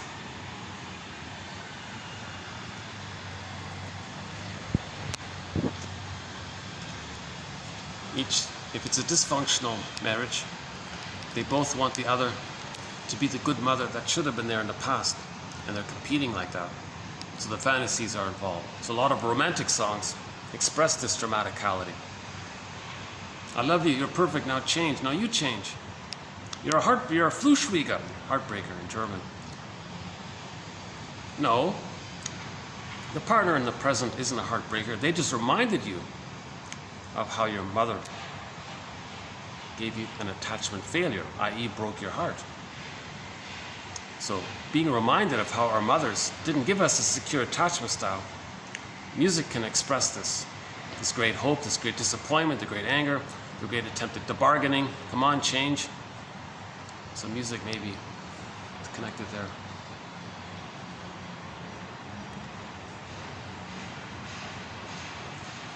In his music, Beethoven could find the good symbiotic mother who had eluded him all of his life.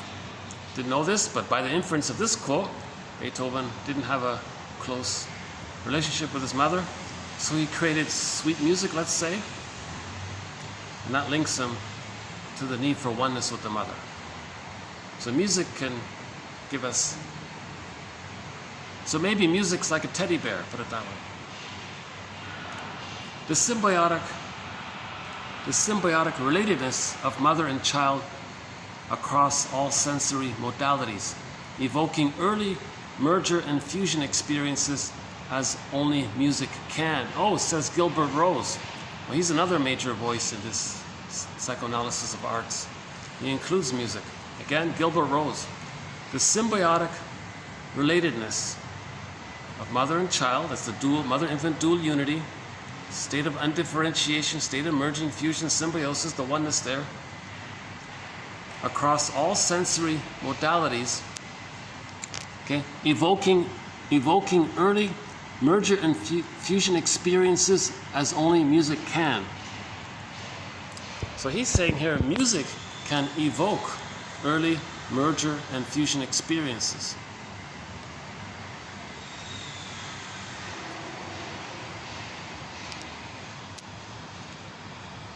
It'd be interesting to compare the music of people who had a secure attachment style to people who had an insecure attachment style.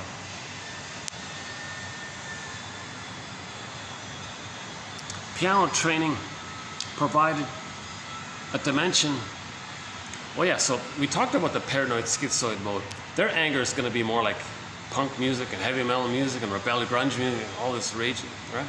So if there's very early on trauma and they're very enraged in there, spite, vindictiveness, greed, shadow for envy, you can imagine the music around all of that.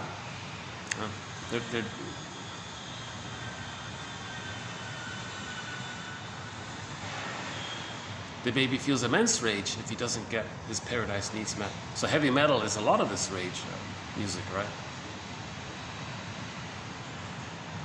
But I imagine people with a secure attachment style wouldn't be interested because they don't feel that rage. They were loved.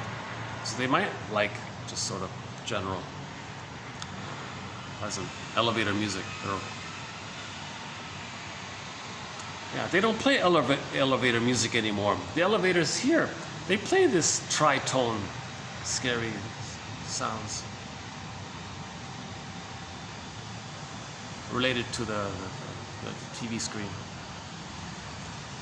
Piano training provided a dimension where creativity and destructiveness could be enacted without fatal consequences. Piano training. So if you're angry, you can slam the key, you can slam the keys. Maybe you're angry and you're destructive, and you can be creative. Nobody's harmed by it. Is that what he means? Music is the language of the emotions, and musical elements of speech are the way in which emotional states are expressed. The first part I get. Music is the language of the emotions. Music is the language of the emotions. And musical elements of speech. Musical elements of speech. Okay, so if somebody's speaking, maybe there's a musical undertone to it. and that musical undertone represents the emotional undertones. Yeah, so tone of voice represents, what is it, 35% of communication. An unconscious emotional music shared by mother and child. Mother and child share an unconscious music. If the baby in the womb has music going on when he's within, babies need an extended social womb. So if there's going to be an extended social womb between mother and baby, that means the music's going to continue. Now this continuation of the music between mother and the baby is because a line, a flow there still continues. That takes place, as I understand it, when the baby is natural, with natural breastfeeding, because with natural breastfeeding, the nerves in the breast link in with the nerves in the child, and that preserves some kind of line there. So that's like the continuation of that flow there that took place originally in the womb. There's an extended flow-like experience, as if when the baby's born, the mother says, "Hi baby, welcome to the world. I've got a line with you." Baby says, "Well, hi mom. I've got this line, and I've got this line, and I've got a line with you." And they can have a flow there, a reverie there. So that means the mother's presence and the flow to the child communicates, mother gets it, mother soothes, mother responds, child communicates, mother receives it, child knows that the mother receives it, child sends out, mother gets it, mother replies, child feels seen. So this back and forth through the nerve endings is also a rhythmic, music-like experience. So music can relate also at a more advanced level of the reverie between the mother and the child. So the musician on the stage is kind of like the parent providing reverie to the audience members. So all of the audience members are the baby, and the musician holding the guitar and singing. So the placenta guitar, umbilical cord. There's an article about this. The guitar is the breast of the placenta, either one, and the cord there, even though it's invisible now, but there's supposed to be a cord there, right? But the signal goes out to the audience, so there's like a flow there. So in other words, there was a musical exchange between the mother nursing and the baby receiving. There was a musical flow there. So we go to the concert, we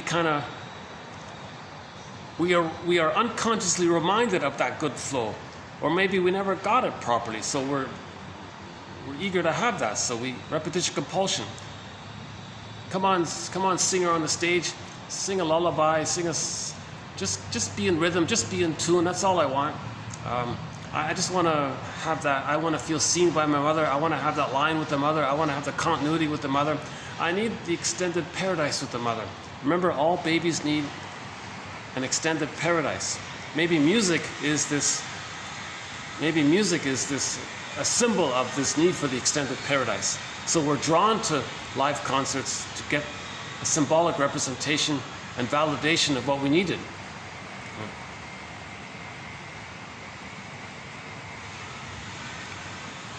Something like that. Again, this is all just speculation, right? Brainstorming here. No clear answers, as mentioned in the beginning. I don't think anybody, not to my knowledge, I don't think anybody has a clear answer about the psychology of religion. Psychology of music, sorry. It's being given the silent treatment. Why is the psychology of religion being given the silent treatment? It's pre-verbal, right? Music involves a synergy of physical, mental, and emotional functions, and interaction of conscious and unconscious forces. The psychoanalytic process is not so different from those two, meaning music and math, very related processes. He thinks that music and math share something in common with psychological interpretations. A psychological interpretation maybe has some kind of musical quality to it. Something in a pattern in the present, link it back to the past, and that's why in the present you're doing this. So again, that's the flow in the chord. Okay, mother, down to the chord to the child, back up to the mother. A psychological interpretation. You have this complaint in your life. You keep doing this over and over again. That's the present. It started in the past. You learned it in the past when that, based on interaction, and that's why in the present you're doing this thing. Because you learned it in the past. Repetition compulsion. You're replaying it back and forth. So an interpretation links the present, the past, and an example live here and now in the present. So I think maybe that's what he means. Okay, last one here. Here's a good summary of it. I think in general terms, music as a metaphorical language whose main function is to represent emotional life symbolically. Music as a metaphorical language, or symbolic language, right? Music as a meta-language. Music as a meta-emotion, whose main function is to represent emotional life symbolically. Music is a symbol of our emotional life. Music is a metaphor or symbol of our emotional life.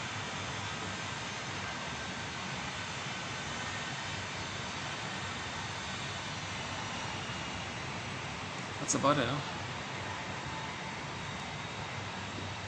Yeah, of all of the videos we've presented so far up until this point, I feel like this one offers the least insight. I feel like this offers the least. There's a tritone quality to these quotes because there's ambiguity here.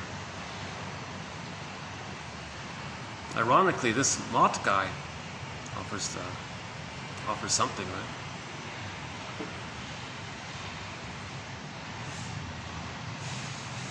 Why don't we take a musical break? Let's play our theme song. Hold on a sec. Let's play our theme song to 1001 Windmills of the Mind.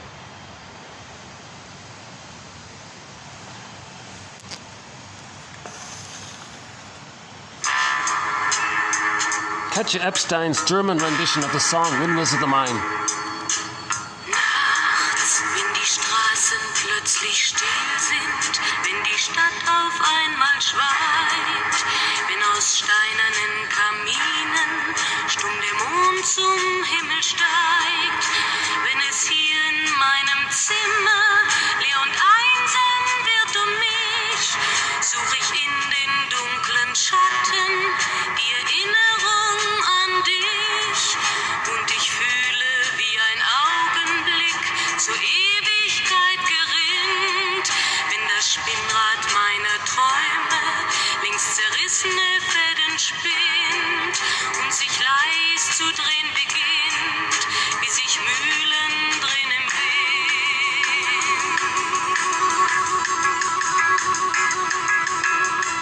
Und es kreisen die Gedanken ohne Anfang, ohne Ziel, wie die schnellen Wellenringe, wenn ein Stein ins Wasser fiel, wie ein Kreisel, den die Peitsche übers Straßenpflaster treibt, wie Spiralen, die ein Adler in den Abendhimmel schreibt.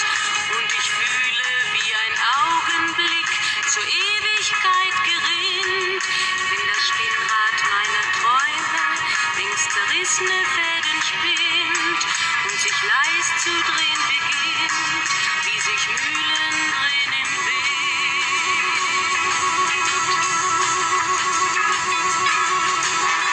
Tausend Fragen ohne Antwort, tausend Fragen ohne Sinn.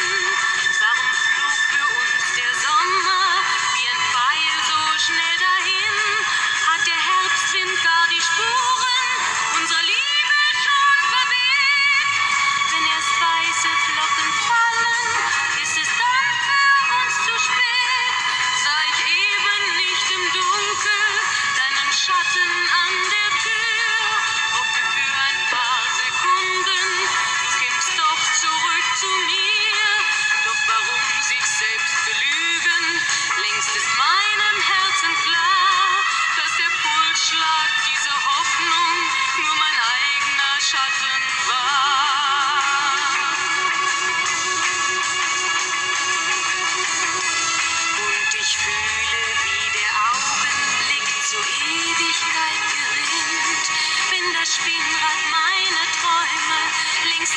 vergessene Fäden spinnt und sich leis zu drehen beginnt, sich im Kreis zu drehen beginnt, wie sich Mühlen drehen im Wind, wie sich Mühlen drehen im Wind.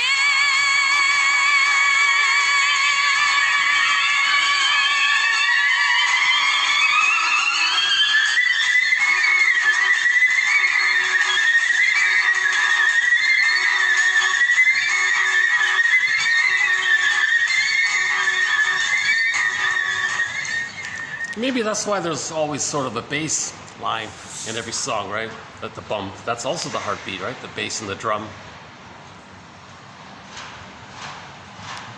Because they're in sync, they go together, don't they, right? And someone said the drummer is actually like the orchestra conductor. The equivalent of the orchestra conductor is the drummer. Of the drum and the bass, right? So that's the background of the baby. That's the backdrop sound for the baby in the womb, right? Maybe the drummer is the heartbeat, and the bass line, maybe that's the pulsing of the chord, together with the heartbeat,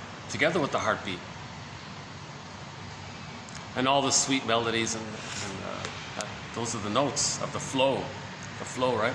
So music is the flow between the mother and the baby. This blissful back and forth interchange of the mother's reverie. Remember, if the mother accepts and sees and is present to the child, then the child can accept and see and be present to himself. If the mother sees, hears, feels the child can see, hear, feel himself. If the mother soothes the child can soothe himself. So this is an important interaction that takes place. And there's the sound, the audio of it is the music. Because this is all pre-verbal. Right? So, and this is incomplete for a lot of people. It's more or less complete for only 30% of the babies in North America. I'd be curious to know what kind of music they listen to. Maybe they listen to just some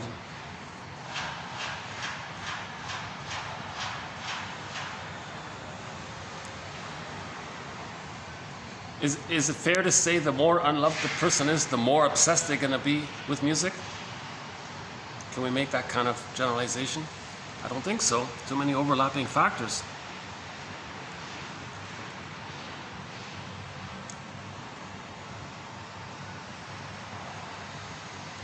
I've got a line.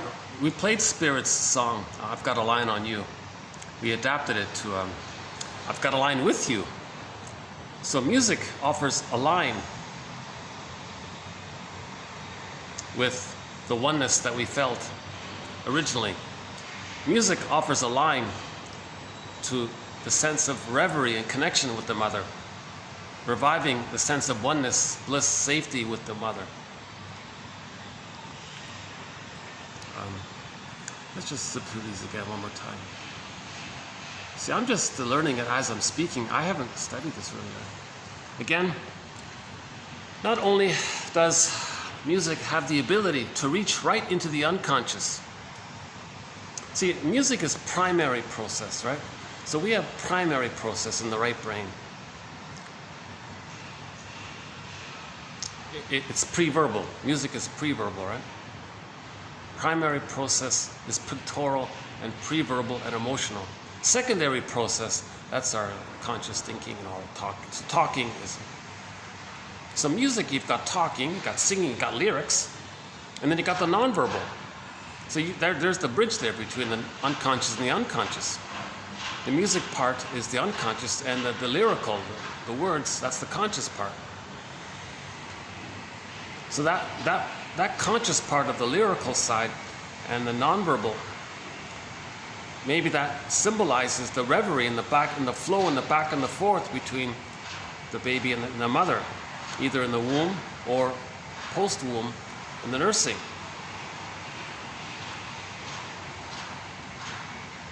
Yeah, see, that's a symbol. So the lyrical the lyrics and the speaking and the audit and the hearing of the words and hearing of the singer's voice, plus the guitar and the flutes and the violins, that revives, that symbolizes the flow of the interaction between the baby and the mother, either in the womb or post-womb.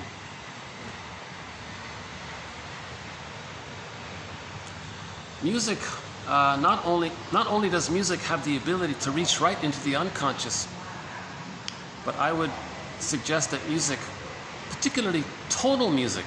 What's tonal music? What's that?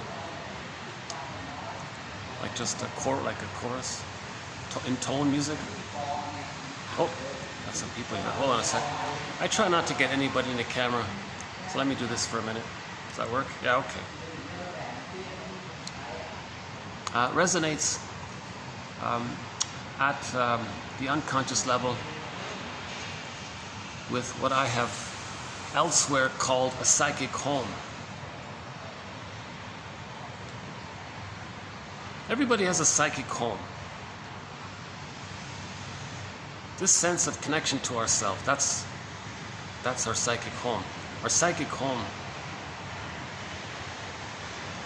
So music is the sound of our psychic home, the basis of our sense of identity. So music gives us a sense of our identity. So maybe the less of a sense of identity a person has, maybe the more they're drawn to music. I don't think any musician would like hearing that idea. I think they'd be very angry, but that's okay. I welcome the discussion. I want to learn more about this. I would love to interview a shrink who specializes in the psychoanalysis of music. If you're out there, please get in touch with me. You'll be my first guest. Don't worry, I won't ask you annoying questions. I want us to learn. Music as a presentational symbol. It's a presentation. Music is a presentation. Music is a symbol. Music symbolizes a state of oneness that Sandler describes as a confusion of self and object representations.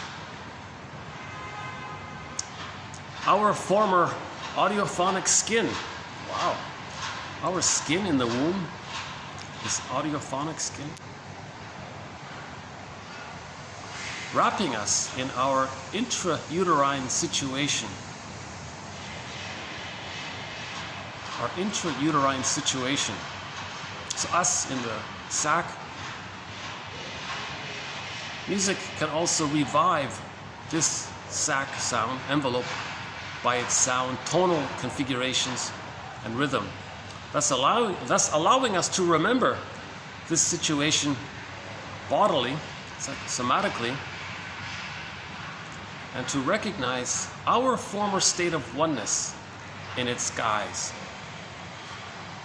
Music is a guise for us to feel oneness, at one with ourselves. Oh, I can hear them chatting beside me here. That's okay. The feelings that we experience when listening to music that we like relate to this state. So why would we like one song and not another song?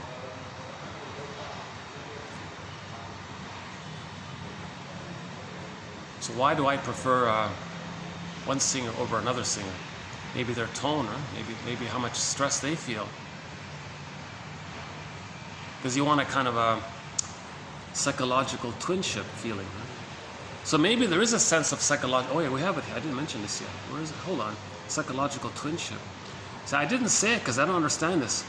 Here it is here. Psychological twinship, a much needed symbiosis. So maybe the psychology of the singer and the tone they produce, maybe their psychology is similar to the listener. Maybe there's a psychological twinness, a much needed symbiosis.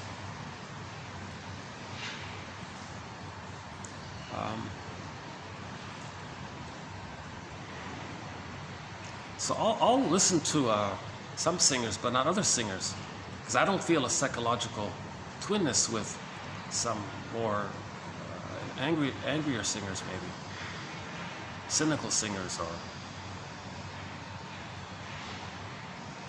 but male singers who talk about unrequited love, Dan McCafferty and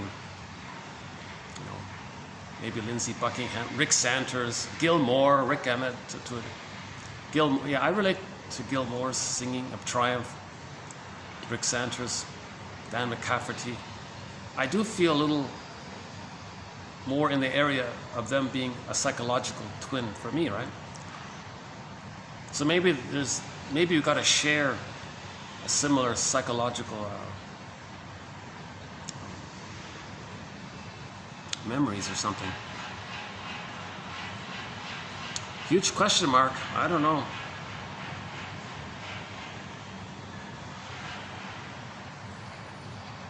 In other words, you like the singer.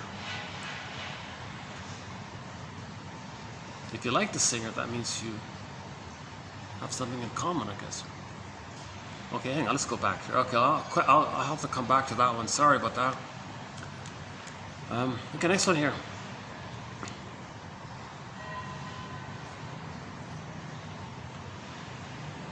So that was the second one. Okay, the third one, that was from Zepf here.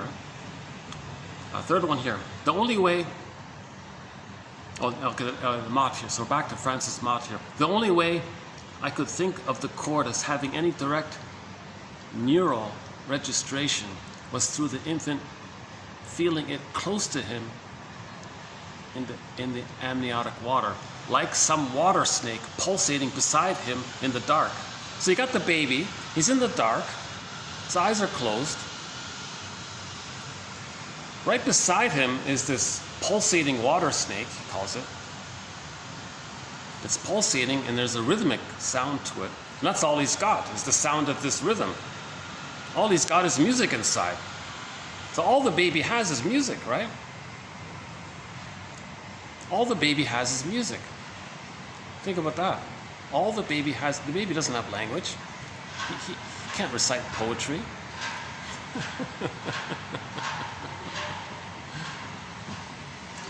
He can't write an essay. He can't listen to a lecture.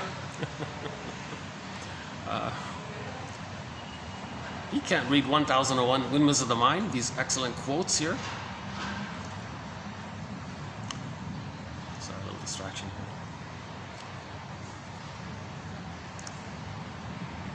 Again, where are we here? The only way I could think of the chord as having any direct neural brain in the brain registration was through the infant feeling it close to him in the amniotic water, like some water snake pulsating beside him in the dark. So all the baby's got, he's in the dark, his eyes are closed. The main thing he's relating to, the closest thing to him is this water snake, the chord. It's pulsating. It's got three parts to it. The one goes down, two spiral go up, and this motion creates some kind of rhythm that resembles the music scale. So you got the notes, the full notes there. Relates to this thing. That's Mott's theory. Noting the flow of blood in the chord. So the baby notes this flow of the blood in the chord, and it has this consistent 7, 12, 12 scale, whatever it is. The sense of music derives from the umbilical cord and its rhythmic patterns, he says. Hermes carried the snake wound staff called a carry-on,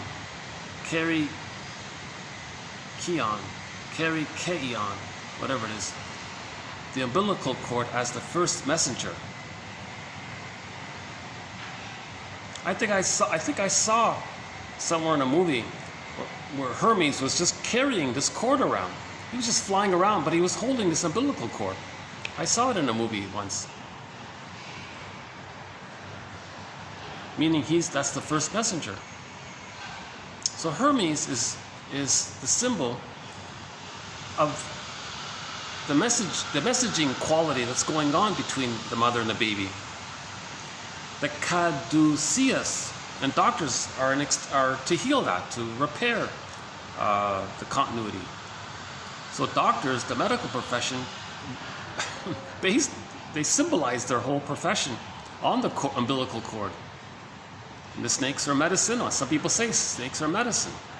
That's what they mean by that, right?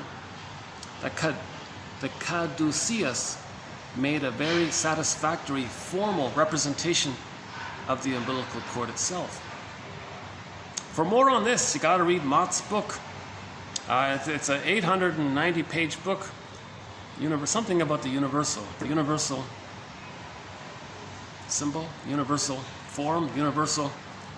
Anyways, he's only got, I think, 3 books. The second one is Prenatal Life, which was sort of like a preamble to this universal book. And the third one was the metaphor of the... Yeah, he's really stretching it with that third one. He admits it. Sometimes he really goes overboard. But he's searching for the rhythm himself, I guess. So sometimes he's a little tritonic in his writing. That music is a point of entry into emotion is comparable to one guy's statement that music reflects, quote, a sum total of all disparate, different, and opposing opposite emotions, leading to what he calls a meta-emotion. That's quite a concept. Huh? Music is a meta-emotion, an umbrella emotion that holds all the emotions. If music holds all of your emotions, and all of your emotions come from your identity, then music is linked to your identity, your sense of self, the first one here, the psychic home. So the meta emotion of music links you to your basic sense of identity, he says here. Okay, back to the tritone one. The imperfect, enigmatic quality of the tritone that identifies ambiguity. So any kind of problem, any kind of stress, ambiguity, confusion, the tritone in music represents any kind of stress that the person has. Even guys like Bach, Mozart, Beethoven, Mendelssohn, Liszt, Wagner, Debussy, Stravinsky, Bartok, Crumb, and many others have used the tritone both intravalically,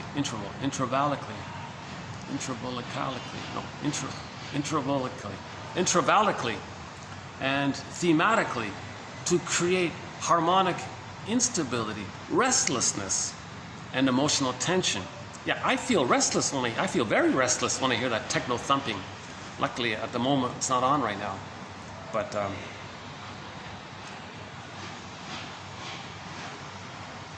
if you go to these nightclubs, I guess, they play this annoying, they layer over sounds on purpose to create tension.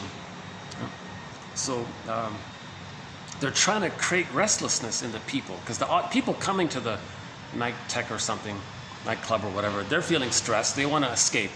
So create more escape, create more tension, create more restlessness, hence creating more dopamine, create more chase.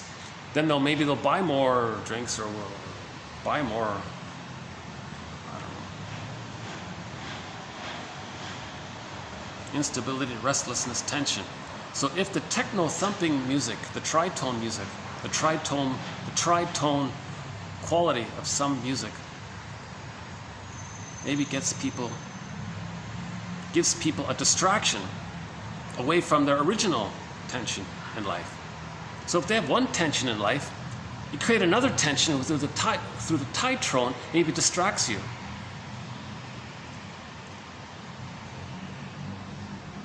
So if you're bothered about something in one way, find some other thing to distract you, maybe something in that area. The tritone has been considered the most ambiguous of all musical intervals since the 16th century. Oh yeah, she was saying here, Julie Nagel was saying, there was a period of time, whether it's a myth, whether it's a rumor, or whether it's true, but there was a period of time in history where people rejected any musician offering any kind of tritone sounds in the music. Because it created that tension, people call it the devil's music or something. So that phrase comes from there. The origin of that phrase comes from that, because the tritone effect, this anxiety-provoking sound, this irritating, like nails on a chalkboard sound, or notes that don't fit together, not following the true scale of the music, not following the chords, put it another way. Putting 3 chords together that don't belong together, that's going to cause that effect. Yeah, how's that? Putting 3 chords together that don't belong together, that'll create some kind of crazy feeling, right? So some people, apparently according to her, at some point, some people banned that. They said, and they labeled it Diablos in Musica, because it makes people annoyed. So music has that effect, because it goes against what we need. We need to feel soothed and safe. So you're taking away something basic that everybody has. And there's a thought. This tritone stuff, maybe too much of it takes away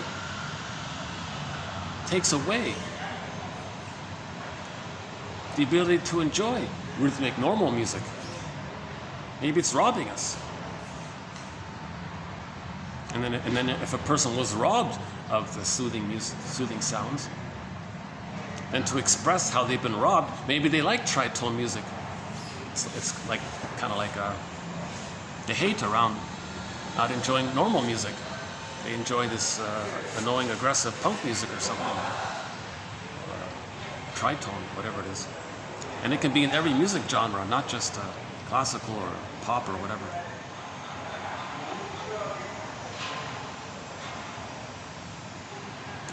Maybe there's some benefit to. I'm just thinking about disco music in my mind. I don't think disco music really has that tritone, right? Quality. That's interesting. I don't think.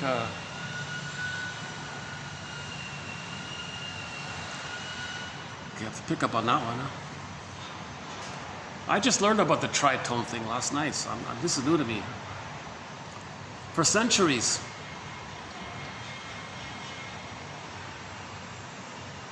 again, the tritone has been considered the most ambiguous of all musical interviews since the 16th century. It is used as a prominent musical indicator for instability. So if a person doesn't feel stable, if they feel restless, the music expresses how we feel. Maybe we feel seen that way. Maybe mother's mirroring. Oh, mother's saying, so restless music is saying, oh, do you feel restless? So you feel seen by the mother. Okay, so let's say the baby's distressed. Let's say a person feels distressed. The prototype is mother mirrors you. So tritone aggravating music says, oh, I pick it up, I hear you. You're distressed, I hear you. So in other words, this aggravating techno-thumping thing maybe says, oh, do you feel unhappy in your life? And do you feel stressed and tension? Me, speaker above, I'm your breast. I'm your mother, I hear you. Oh, the speaker above hears me. So maybe there's an appeal that way, because we feel mirrored and seen if we feel that way. So maybe people feel stress in their life, they go to the nightclub thing and listen to that techno-thumping, annoying thing. Maybe they feel heard by that. Oh, mother, the DJ playing the techno-thumping thing. Or the DJ placenta mix equipment. Placenta guitar. Umbilical cord. I'll have to look that one up again. So there's an essay called Placenta Guitar Umbilical Cord. I'll have to read that one again. That was a while ago. The tritone is experienced as an unstable interval, and our expectation demands resolution. Yeah, we always seek resolution. Anybody who feels tension wants to feel some kind of ease afterwards. We want peace of emotions afterwards.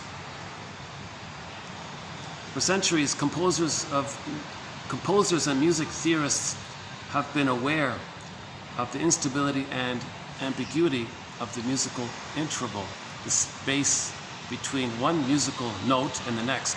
the space between one musical note and the next.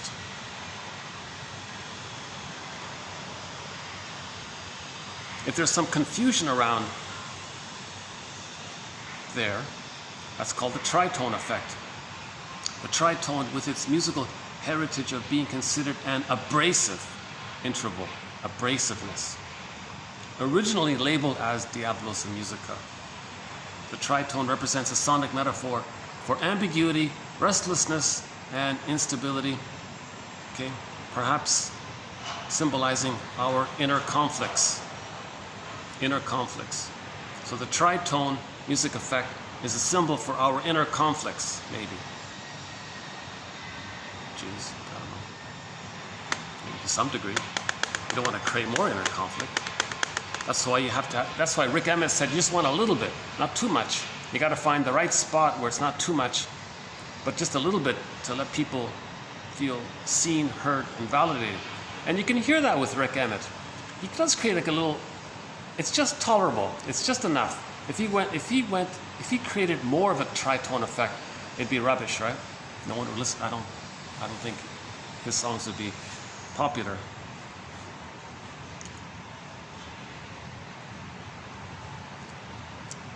This dreaming, I don't get this one here. Music may provide a function similar to dreaming and perhaps be another royal road to the unconscious. So you dream, you wake up, now you know in your unconscious what's going on, what concerns you, what you're processing. Do songs function in a similar parallel manner? Can music be the royal road to the unconscious? The music stimulated some repressed or repudiated unconscious memory. The music stimulated some repressed or denied unconscious memory. And that's why maybe some people don't like music. Okay, so if music brings up old feelings, maybe some people don't like music because of that. I don't like music, I don't listen to music. Because maybe it brings up old feelings.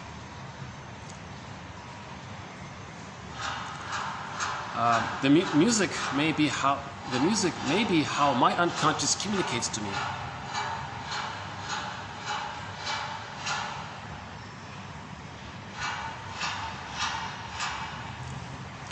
Music improv is to interpret unconscious processes. So that's like nonverbal free association. That's like free associating with your musical instrument. The unconscious connections created by music continue throughout the life cycle. And we spend the rest of our lives trying to re-own and reclaim aspects of ourselves that we repressed in childhood. So we're always trying to reconnect and have this dialogue back and forth with ourselves, right? Popular songs of unrequited love can relate to a lot of the expectations and fantasies and the pleading and don't leave and etc. In music, Beethoven could find the good symbiotic mother who had eluded him all of his life. I don't know, does Beethoven's music remind one of oneness? I don't know. I don't know his music too much. I'm just thinking about the Fifth Symphony in my mind right now. Doesn't seem like it. Dun dun dun dun. That doesn't seem like a symbiosis to me. Maybe the rest of it is. Music is the spaces between notes, Debussy. Within the spaces between sessions, analytic notes can resonate and find their full expression.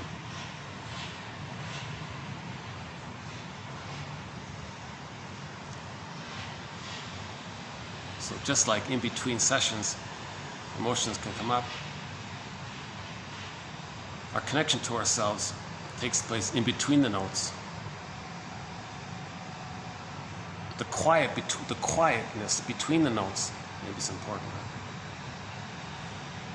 Maybe music that's too manic, maybe music that's too quick and manic, maybe that represents our disconnection to ourselves. We're afraid to be connected to ourselves. So maybe we have this hypermanic, adrenaline-provoking, with no space between the notes, maybe that reflects our fear of connecting to ourselves. There's a thought. What about music that's slow and has some more spaces between the notes? Maybe that's more related to feeling, our connection to ourselves. So maybe slower music is healthier in the sense that we're reuniting with ourselves more. Or sorry, maybe slower music is a sign of emotional health. Maybe this hypermanic, hypomania,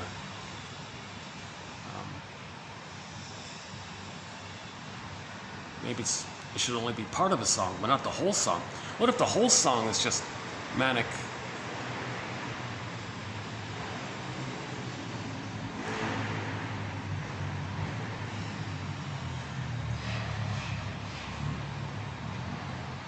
Just trying to think of a song that's kind of slow like that. Okay. The symbiotic relatedness of mother and child across all sensory modalities, evoking early merger and fusion experiences as only music can. As only music can. Music can evoke early merger and fusion experiences. Music can evoke early symbiotic related fusion merging. In other words, music can evoke our old paradise. Babies can't have paradise lost at birth. If they do,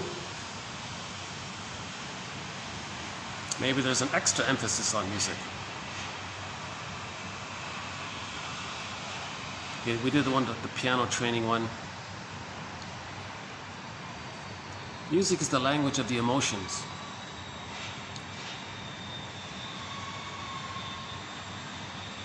Music involves a synergy of physical, mental, and emotional functions and an interaction of conscious and unconscious forces. Maybe the psychoanalytic process of psychological interpretations of past-present links, maybe it somehow resembles music and math. I don't fully get this connection between music. A lot of people say this, that there's a connection between music and math. I'm way off on that one. I wasn't too great in either of them, really. Yeah. Like I said, I only have a BA. Last one here. Music as a metaphorical language whose main function is to represent emotional life symbolically.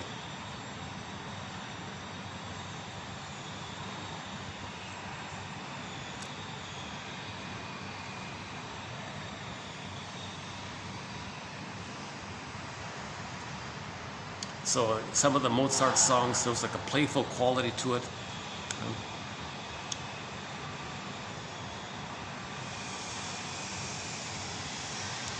Okay, I guess I don't have much more to say about this one. A quick follow-up on the last video. I made a quick reference to that thing about the smoking, about in the PR, and we had a quote on the PR thing about that guy who was trying to sell cigarettes to women, and his slogan was "Torches of Freedom," and the idea was that advertising appeals to our unconscious emotions, that women want emotional freedoms from their mothers, but a cigarette's going to do that? No, they like the slogan. And then afterwards I thought, oh my God, if a woman has a conflict with their mother, but they're loyal to the mother, and to protect the mother, they'll displace the emotions or conflict with the mother to the father.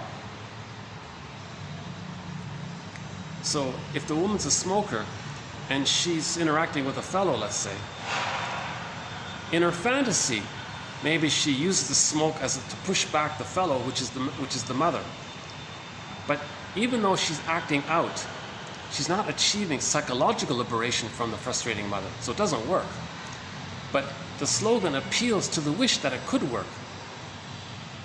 That was just a quick little follow-up at the end of the last video. Oh, I could have mentioned that. Okay, let's choose another song here. Okay,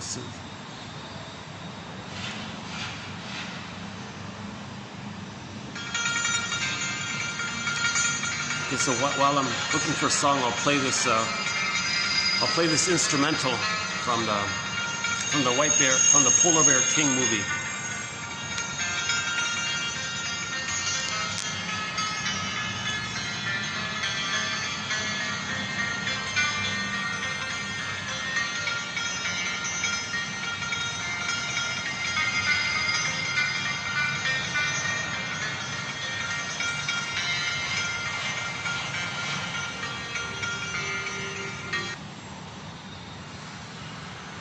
What do we end up with? The finale song from the soundtrack to the Odyssey.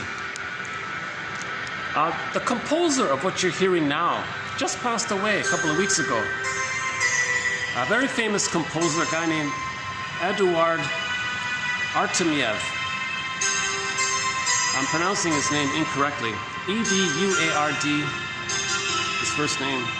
His family name is A-R-T-E-M-Y-E-V, however you pronounce that, Artemiev or something. He wrote the soundtrack to the Odyssey. It's a great soundtrack. This was the final song on that soundtrack. Now this music here, this sort of soft, relaxing music, represents the release of all of the prior tension. This is the happy release at the end of the film, where Odysseus finds himself. This is the music that was played to accompany Odysseus, or the protagonist, finding himself. I found myself. Oh, what a relief. I feel pleasant, I feel relaxed. So you can hear this kind of relaxing, easygoing, I can let go now kind of feeling. I don't have to worry anymore feeling. Right? So this is like a I can relax now song. So this, if music is a symbol for our emotions, I'm gonna guess that this music is a symbol for relief, relax. I found home, I found myself. I had a long journey, now I'm okay. I know who I am, I know how I feel. I have my Ithaca is the soul castle, okay. And the journey, the difficult journey to find myself, my feelings. So he's reunited with Penelope, his feelings. So there's like an inner marriage there, conscious, unconscious, reunited. Okay. So the soul castle was in the unconscious. He got it back into himself. So he found his home, and he wasn't there. His home wasn't there. And he, the protagonist, finds himself and reunites with himself. That flute says it all right there, right? This very sweet, kind of sweet feeling of the sweet feeling that maybe the baby has in the uterus. Maybe this flute music, maybe this is what the baby kind of sometimes hears when things are going smoothly. Or this flute music symbolizes whatever the baby heard when things went smoothly in the womb. We don't know what the baby heard in the womb, but maybe this symbolizes and hence, therefore, triggers what we felt in the womb, something similar to it. Maybe we can't reproduce the sounds exactly of what the baby heard. So we experimented and found something appealing that way, right? That's called the finale. Track number 24 on the soundtrack by Eduard, E-D-U-A-R-D, Artemiev, A-R-T, it's the art part, E-M, Tem, Artem, Y-E-V. Just passed away, age of 85, about 2 months ago, I think. No news items, I couldn't believe it, no, nothing. I just accidentally discovered it. I was looking for his name and then I saw, oh, he just passed away. I'm talking about the TV series, The Odyssey, starring Armand Assante, that one there. That has won a Golden Windmills of the Mind award, that TV series. We have 21 Golden Windmills of the Mind awards issued already. One went to that TV series, starring Armando Sante. Filmed in Turkey mainly. The Cyclops, again, monster that wants to eat people. That's a symbol to represent the emotionality that the babies projected onto the mother. See, it's a metaphor. Myths and fairy tales are metaphors for emotions, psychology. Just like music is a metaphor, symbol for our emotional life. So myths and fairy tales have a lot in common with music. Primary process thinking, art, music, myths and fairy tales. From the Glee show. Here's a pretty good cover rendition of the song "More Than a Feeling." More than a feeling. More than a feeling. That means we're connecting to our identity. That's something, right? This is a pretty good cover, yeah. I looked out this morning and the sun was gone.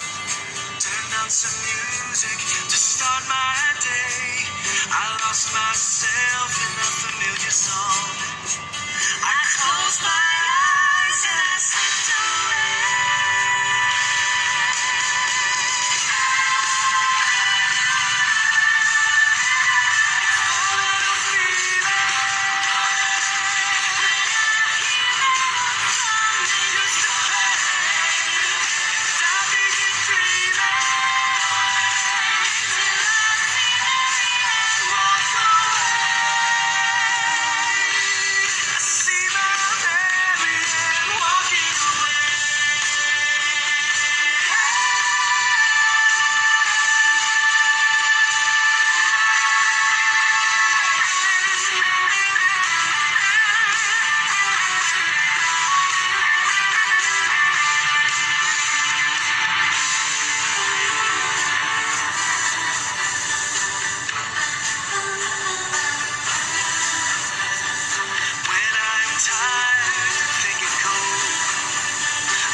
Oh yeah, I heard Rick Emmett say in an interview that he was invited to be a member of the Boston band.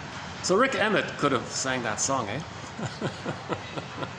He refused because he was tired of being number 2 all the time. In Triumph, he wanted more of a leadership role. And so he left partly because of that. And then when he left, the leader of the band Boston said, "Oh, do you want to be number 2 with me? I was just number 2 with the previous band. Why do I want to repeat? I want to find myself." So, and Rick Emmett's first solo album was pretty good. 2 big hits on that album. Absolutely, a very good album by Rick Emmett called Absolutely. So we have two of the songs on his solo album are on our soundtrack. One called Big Lie, the other one called Saved by Love. Saved by Love. Saved by Love. Understanding is a form of love. So we're looking for understanding. To be saved by understanding. Saved by understanding. Psychoanalysis. Saved by understanding. Saved by understanding. Saved by forgiveness. Saved by forgiveness. But to get to the forgiveness, you need the understanding. Saved by forgiveness, saved by understanding and forgiveness. Saved by love. Same thing, right? Okay, Come to me.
Maybe this whole strumming, like the guitar strumming, maybe that sort of reflects the pulsating flow in the chord, right?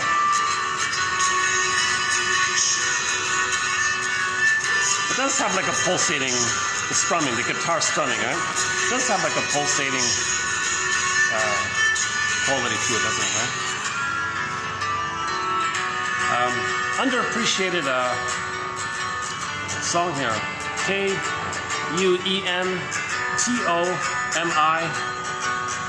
The band is called W-O-L-J-A with a little omelet on top of it, the two little dots over the A, G-E-R, Wohljager. They only came out with one album, so-called, apparently it's an old German. Many people in Germany might not even recognize this.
So let's double check, see if there's any other songs to end up on here.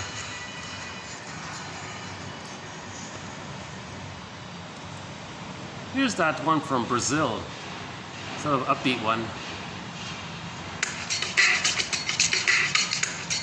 I wonder if there's a little tritone quality to this song, a little tension in it, like a little sort of slightly.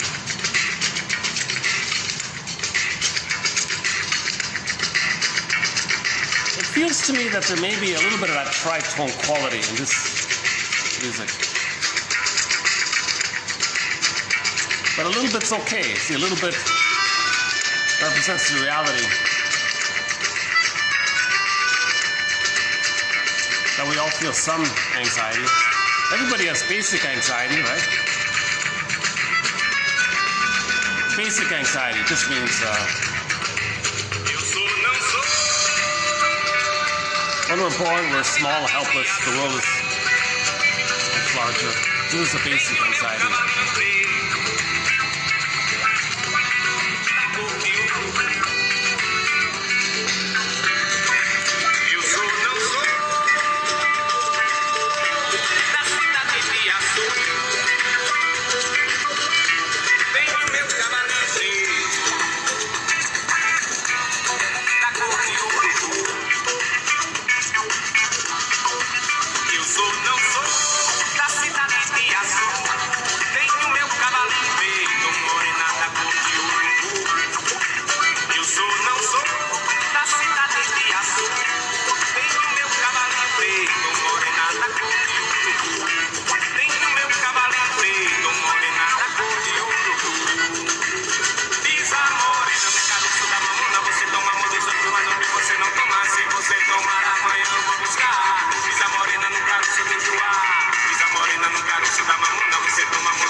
I think I'll do is when this song ends, I'll just hit the stop button, leave it for today.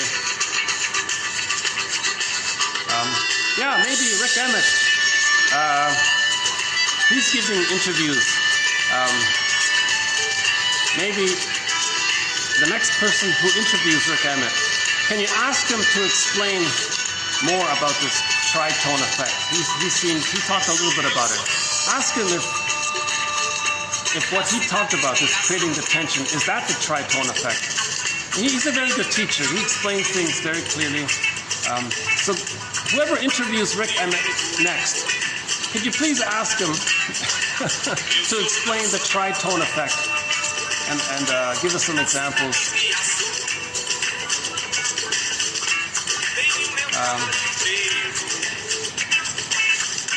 I think this song here, what we're hearing in the background, has a little bit of that sort of overlapping twangy, twitchy, twangy sound. Maybe it has a little bit of that ambiguity there or something.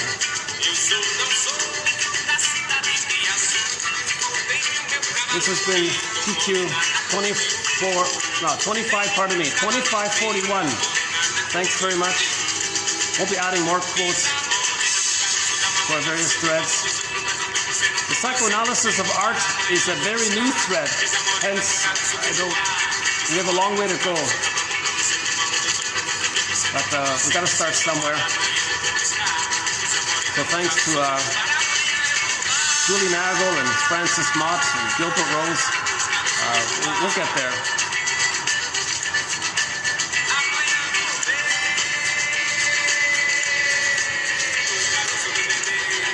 Maybe the mother's running or the mother's doing exercise. So the baby inside is feeling the mother being more active in what she's doing.